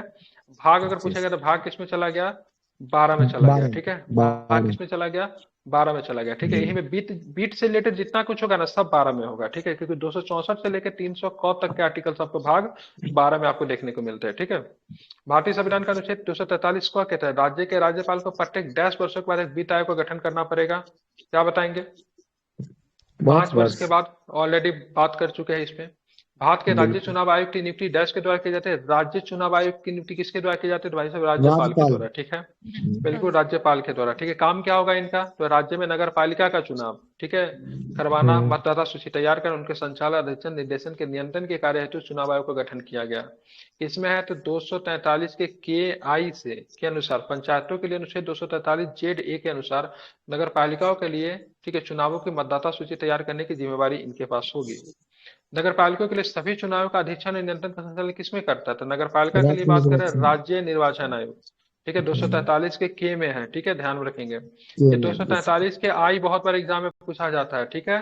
तो पंचायत के लिए वित्त की व्यवस्था की गई है, ठीक है। पंचायत के लिए क्या चीज है, वित्त, मतलब पैसा कैसे पंचायत कैसे चलेगा, उसके लिए पैसा किस में है, तो 243 के आई में। आई फॉर इनकम, ये कई बार पूछा गया है, ठीक है, ये ध्यान में रखिएगा, इंपॉर्टेंट है, बीपीएससी बार बार पूछती है, ठीक है। और मुख्यतः कितने 243 से लेके, ठीक है, 243 पे ओ तक आपको देखने को मिलता है, ठीक है। सब्जेक्ट की बात करें, सब्जेक्ट कितने विषय है, सब्जेक्ट कितने हैं, 29 विषय 29 विषय है। नगर पालिका के लिए 18 है, ठीक है, हाँ, पंचायत में 29 है, इधर 18 है, ठीक है, इसको ध्यान में रखेंगे। भारतीय संविधान का अनुच्छेद 243 का टॉ को हिंदी में क्या बोलेंगे भाई, टी पंचायत, को टी, पता नहीं सर, टॉ को टी बोलेंगे, टी 20 नंबर पे आता है, टॉ तो इधर ही आ जाएगा। ख ख ग घ अंगा तक कितना होगा, 5, ठीक है। चौथा जो यहाँ तक 10, चौथा के बाद टठा लिखते हैं ना, के 11 नंबर पे, 11 नंबर पे क्या आता है, हाँ, टॉप इसी के बाद, चौथा के बाद ही आता है ना, भूल गए हम, 11 नंबर पे आता है, ठीक है, लिखना पड़ेगा इसको, ठीक है। पंचायत के लिए क्या निर्वाचन है, ठीक है, ध्यान में रखेंगे क्या है, तो पंचायत के निर्वाचन 73वें संविधान संसद द्वारा भारतीय संविधान में, ठीक है, 9 जोड़ा गया, जिसके शीर्षक पंचायत रखा गया। तो इसके अंतर्गत संविधान का अनुच्छेद 243 पंचायत के लिए निर्वाचन है, ठीक है। भारतीय संविधान का अनुच्छेद 356 और 360 पर आधारित अनुच्छेद कौन सा है, ठीक है, 356 और 300 आधारित, ये सब ये तो आपातकालीन प्रावधान हो जाएगा ना। आपातकालीन पर आपातकालीन प्रावधान भाग 18 में है, ठीक है, 352 से लेकर 356 तक है, ठीक है। भाग 15 में क्या है, निर्वाचन है, 324 से लेकर 369, भाग 20 में संवैधानिक संशोधन है, ठीक है, 368 में। भाग 17 में क्या है, 17 में क्या है, पंचायती भाषा सर, भाषा है, राजभाषा। आर्टिकल कहाँ से कहाँ तक, 343 से लेकर 351 तक, सब याद हो गया आप लोग को, मानना पड़ेगा। लेकिन भारतीय संविधान के किस अनुच्छेद में उल्लेख किया गया कि बाहरी आक्रमण और आंतरिक अशांति से, ठीक है, राज्यों की रक्षा करना केंद्र का कर्तव्य होगा? तो 355, ठीक है, केंद्र की जिम्मेवारी है इन 355 सारे चीजों से मतलब क्या करे, रक्षा करे, ठीक है। भारतीय संविधान का अनुच्छेद 355 उस संविधान को संदर्भित करता है जिसमें कहा कि संघ का कर्तव्य है कि वो बाहरी आक्रमण और आंतरिक अशांति से प्रत्येक राज्य की रक्षा करे, तथा संघ इस बात को भी सुनिश्चित करे कि प्रत्येक राज्य तथा सरकार संविधान के प्रावधानों के अनुसार कार्य करे, ठीक है। ये भी 355 में है, ठीक है। जी 355 कहीं ना कहीं पे लगा था ना अभी हाल फिलहाल में, हाँ मणिपुर में सर, मणिपुर ठीक है। मतलब मणिपुर में संवैधानिक गड़बड़ी के आधार पर लगा दिया था, ठीक है। सरकार का संविधान के प्रावधानों के अनुसार कार्य नहीं कर रही थी। 355 आपातकालीन प्रावधानों का हिस्सा है जो संविधान का भाग 18 में, ठीक है, शामिल अनुच्छेद 352 से 360 तक निहित है। 44वां संविधान संशोधन पता ही है, आंतरिक अशांति के स्थान पर सशस्त्र विद्रोह को रखा गया, आंतरिक अशांति का सशस्त्र विद्रोह रखा गया, और तब राष्ट्रपति और आपात की घोषणा आंतरिक अशांति के आधार पर नहीं की जा सकती बल्कि सशस्त्र विद्रोह के आधार पर ही की जा सकती है, ठीक है। दूसरी बात, एक ध्यान रखिए, जब भी ये लगाएंगे, ठीक है, राष्ट्रपति जब नेशनल इमरजेंसी जब लगाएंगे तो इनके मंत्रिपरिषद उनको, ठीक है, एडवाइस नहीं करेगी, लिखित रूप में उसको देना पड़ेगा, ठीक है। अनुच्छेद 358, ठीक है, अनुच्छेद 358 आपातकाल के दौरान अनुच्छेद 19 के उपबंधों का निलंबन करता है। अब बाकी को निलंबन करने के लिए कौन सा आता है, तो 359 आता है, ठीक है, 359 है, लेकिन 359 भी मतलब 20 और 21 का निलंबन नहीं कर सकता है, ठीक है। ध्यान रखिए, 358 में 19 के तहत कितने अधिकार है, ठीक है, 6 अधिकार है, क्या 6 अधिकार। तो मतलब क्या है कि निलंबन कभी नहीं होगा ना 20-21? हाँ नहीं, कोई नहीं कर सकता इसको, ठीक है। निलंबन हो सकता है, कहा नहीं हो सकता, इसके लिए कोई विधि द्वारा स्थापित प्रक्रिया से कहा नहीं निलंबन कर सकते हो, विधि द्वारा स्थापित प्रक्रिया से इसका भी निलंबन हो सकता है, ठीक है। 20-21 में मतलब कर सकते हैं, लेकिन विधि द्वारा स्थापित प्रक्रिया, किसी भी आदमी को मौत की सजा मिलती है कि नहीं मिलती है, मिलती हुआ है ना उसका सर। भी कि उसका 20 तो कहानी समाप्त होगा, 20-21 की कहानी तो समाप्त हो गया। तो ऐसे प्रक्रिया में विधि द्वारा स्थापित प्रक्रिया, विधि के शासन के द्वारा विधि द्वारा स्थापित प्रक्रिया अपना के दे सकते हैं, ठीक है, पूरा प्रक्रिया के तहत। लेकिन हाँ, 358 359 से इमरजेंसी के दौरान 20-21 का निलंबन नहीं होता है। और भी कुछ इंपॉर्टेंट इसमें छूट गया जो बताना चाह रहे थे। सशस्त्र विद्रोह कर दिया गया था राष्ट्रपति द्वारा, आपात की घोषणा आंतरिक अशांति के आधार पर नहीं की जा सकती बल्कि सशस्त्र विद्रोह के आधार पर ही किया जाएगा, ठीक है, ध्यान रखिएगा। इंदिरा गांधी ने उस समय जो किया था वो किस आधार पे किया था 1975 में? आंतरिक अशांति, आंतरिक पर किया। शांति का नाम दिया था, ठीक है। 353 आपातकाल की उद्घोषणा का प्रभाव है। 356 में राज्यों में संवैधानिक तंत्र के विफल हो जाने पे, ठीक है, दशा में उपबंध है। तो 356 में भी राष्ट्रपति शासन लगा। एक और आर्टिकल से केंद्र के आदेश को अगर 365 राज्यपाल अगर नहीं मानेगा, बिल्कुल 365 है, ठीक है। इसमें भी थोड़ा अंतर है। 356 राज्य में संवैधानिक तंत्र के विफल हो जाने पे, ठीक है, ध्यान में रखेंगे, तब मतलब राष्ट्रपति, राज्यपाल जो राष्ट्रपति को कहेगा उसे संवैधानिक हिसाब से 356 लगाइए। अभी केंद्र अगर किसी भी प्रकार का निर्देश अगर जारी करेगा, अगर उसको राज्य अगर फॉलो नहीं कर रहा है तो फिर यहाँ पे ध्यान रखेंगे, फिर भी यहाँ पे लग सकता है, ठीक है, 365 लागू हो सकता है। निम्नलिखित संविधान का निम्नलिखित भारतीय संविधान का निम्न से कौन सा अनुच्छेद केंद्र को राज्यपाल के सिफारिश पर राज्य प्रशासन को नियंत्रण में लेने की शक्ति देता है? ठीक है, ध्यान रखें, 356। 105 क्या है, तो संसद के सदस्यों तथा उनके सदस्यों का समिति शक्ति विशेषाधिकार की बात होती है, ठीक है, 105 में, ठीक है। उधर विशेषाधिकार किसमें है? विधानसभा में कितना है विधान विशेषाधिकार? 214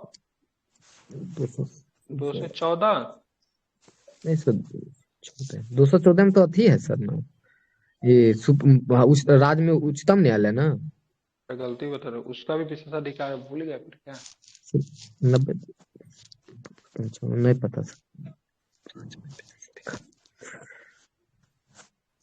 देखिएगा विधानसभा का विशेषाधिकार किसमें है।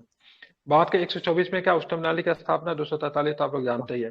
राज्य में संवैधानिक आपात का लगाने की अनुशंसा करने की शक्ति किसके पास है? तो सिंपल से है, राज्यपाल के पास है। 356 कहता है ऐसा बात, ठीक है। बात करें निम्नलिखित में से कौन सा मौलिक अधिकार, 94 लग रहा है सर, 194। हाँ तो काम तो कर रहा है 194। हाँ 105 में 90 जोड़िए तो नहीं, 89 जोड़ने पे आ रहा है कि 89-90 के बीच में लोग फंसे रहेंगे। हाँ तो कहाँ पे 90 जोड़ता है, कहाँ पे 89 जोड़ते हैं, ठीक है, काम नहीं कर रहा है ये।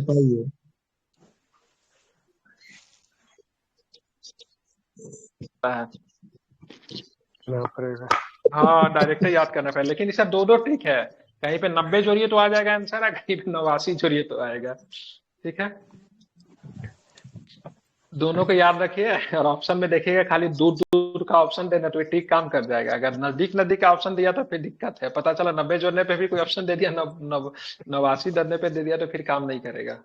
बात करेंगे आगे, ठीक है। निम्नलिखित में से कौन सा मौलिक अधिकार देश की आपातकालीन घोषित निलंबित नहीं किया जा सकते? आगे आप लोग का क्वेश्चन 20 कौन सा और गया? 21 20 और 21, ठीक है। 20 और 21 नहीं किया जाता। 20 में क्या है? बीच में क्या है?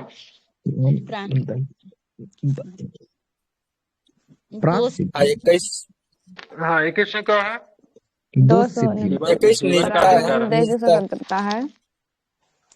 जीवन का अधिकार, प्राण एवं दैहिक स्वतंत्रता जी 21 हाँ, में आ जाता है, ठीक है। 21 की अंतर निष्ठा का अधिकार आता है, लेकिन 21 बहुत वही व्यापक ना। आर्टिकल्स है। भारतीय संविधान का अनुच्छेद 359 के तहत राष्ट्रपति को अनुच्छेद 20 और 21 को छोड़कर राष्ट्रीय आपातकाल संविधान मौलिक अधिकारों का प्रवर्तन के लिए किसी भी अदालत पर हस्तांतरित करने का अधिकार को निलंबित करने का अधिकार देता है, ठीक है। 359 जो है तहत इनका नहीं होता है, ठीक है। बाकी 358 की बात करेंगे तो किसमें जो 6 प्रकार का जो आपको मिला हुआ वो निलंबन हो जाता है 358 के अनुसार? 19 के 6। भारतीय संविधान का अनुच्छेद 360 के तहत जारी उद्घोषणा से संसद के 2 सदनों का प्रस्तावों को कितनी अवधि में पारित किया जाना चाहिए? 60 दिन। बहुत इंपॉर्टेंट है, ठीक है। 60 दिन, ध्यान में रखिएगा इसको। 60 दिन। भारतीय संविधान का अनुच्छेद 360 के तहत, ठीक है, जारी उद्घोषणा को संसद के 2 सदनों के प्रस्तावों द्वारा कितनी अवधि में पारित किया जाना चाहिए? ध्यान में रखेंगे।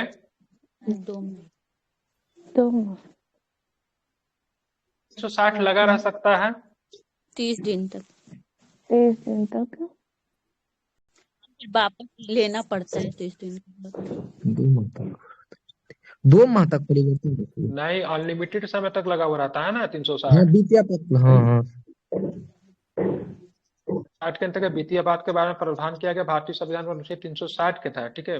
राष्ट्रपति वित्तीय आपात के लिए उद्घोषणा कर सकता है। वित्तीय आपात की उद्घोषणा संसद के अनुमोदन के बिना 2 माह तक प्रवर्तन रहता है, ठीक है। अगर 2 माह तक अगर संसद अगर अपना अनुमोदन अगर नहीं दी तो ये रहेगा, ठीक है। 2 माह के बाद अगर संसद अगर अनुवर्तन दे दी तो लॉन्ग टर्म के लिए रह सकता है, ठीक है, ध्यान में रखेंगे। 1975 में भारत में आपातकालीन घोषणा के राष्ट्रपति कौन थे? फखरुद्दीन अली अहमद। अली ये अहमद गुजरात के प्रोफेसर थे, राजनीतिक से इनका कोई दूर दूर तक लेना देना नहीं था। सर ये फखरुद्दीन अली अहमद तो असम के रहने वाले थे ना? ये प्रोफेसर थे, ठीक है, प्रोफेसर थे, एक्टिव पॉलिटिक्स में नहीं थे।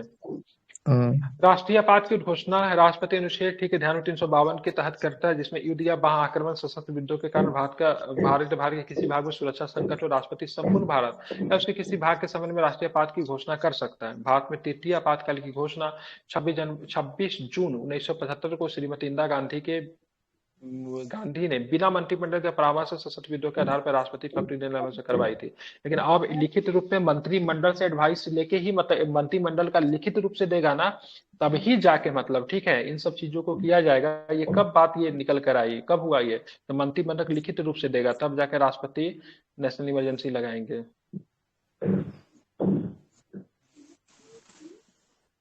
कब दिया गया?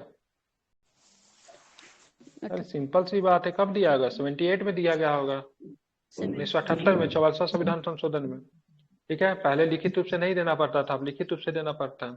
भारत सरकार के द्वितीय पिछड़ा वर्ग आयोग की नियुक्ति किसने की? तो द्वितीय पिछड़ा वर्ग आयोग किस वर्ष की गई? पहला वाला तो पता है ना आप लोग को? बीरप्पा मोइली वाला नहीं, बिल्कुल ठीक है। नहीं, बीरप्पा मोइली क्या होगा? पहला काका कालेकर था, बाबा था काका कालेकर। दूसरा जो था बीपी मंडल, कमंडल कहते थे इनको। 1979 में बनी थी। रिपोर्ट कब दी? 1980 में दी। लागू किस सरकार ने किया? बीपी विश्वनाथ प्रताप, ठीक है, विश्वनाथ प्रताप की सरकार ने इसे लागू कर दिया, ठीक है। बीपी मंडल कौन थे?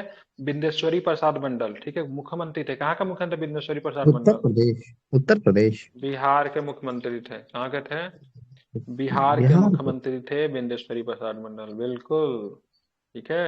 ये ये पढ़ते हैं ना, क्या ना, कौन के 5 क्या बोलते हैं, ये जो कमीशन क्या बोलते हैं, 1997 बलवंत राय मेहता जो आता है वो भी मुख्यमंत्री थे। कहाँ का मुख्यमंत्री जानते हैं? गुजरात के वो गुजरात के मुख्यमंत्री रहे थे, ठीक है। सरदार स्वर्ण सिंह समिति जो पढ़ते हैं ना, क्या पढ़ते हैं? स्वर्ण सिंह समिति क्या था? वो स्वर्ण सिंह समिति का मौलिक हाँ ठीक है, वो रक्षा मंत्री रहे हैं देश के वो। हाँ ठीक है, पंजाब के मुख्यमंत्री भी थे वो। ठीक है, इंदिरा गांधी कैबिनेट के सबसे वरिष्ठ नेता में से एक थे। ठीक है, बात करें 1979 में बीपी मंडल की अध्यक्षता में द्वितीय पिछड़ा वर्ग आयोग की नियुक्ति की। भारत में सामाजिक और शैक्षणिक रूप से पिछड़े वर्गों की पहचान करने के लिए मानदंड निर्धारित करने, उनकी उनकी उन्नति के लिए उठाए गए कदमों को सिफारिश करने के लिए किया गया था। तो पिछड़ा वर्ग की नियुक्ति किया गया। ठीक है, तो पिछड़ा वर्ग और पिछड़ा जाति में अंतर होता है। ठीक है, बोला कि पिछड़ा जाति कौन है, पिछड़ा वर्ग कौन है, तो बोला भाई साहब जो पिछड़ा जाति वही पिछड़ा वर्ग भी है। ठीक है, लेकिन इसमें दो कैटेगरी बनाया गया। बोला गया, कोर्ट ने बोला सर ये कैसे हो सकता है, इसमें दो कैटेगरी करते हैं। एक को रखा गया क्रीमी लेयर और एक का रखा है नल क्रीमी लेयर। क्या रखा गया? खटखट की आवाज कहाँ पे हो रहा है?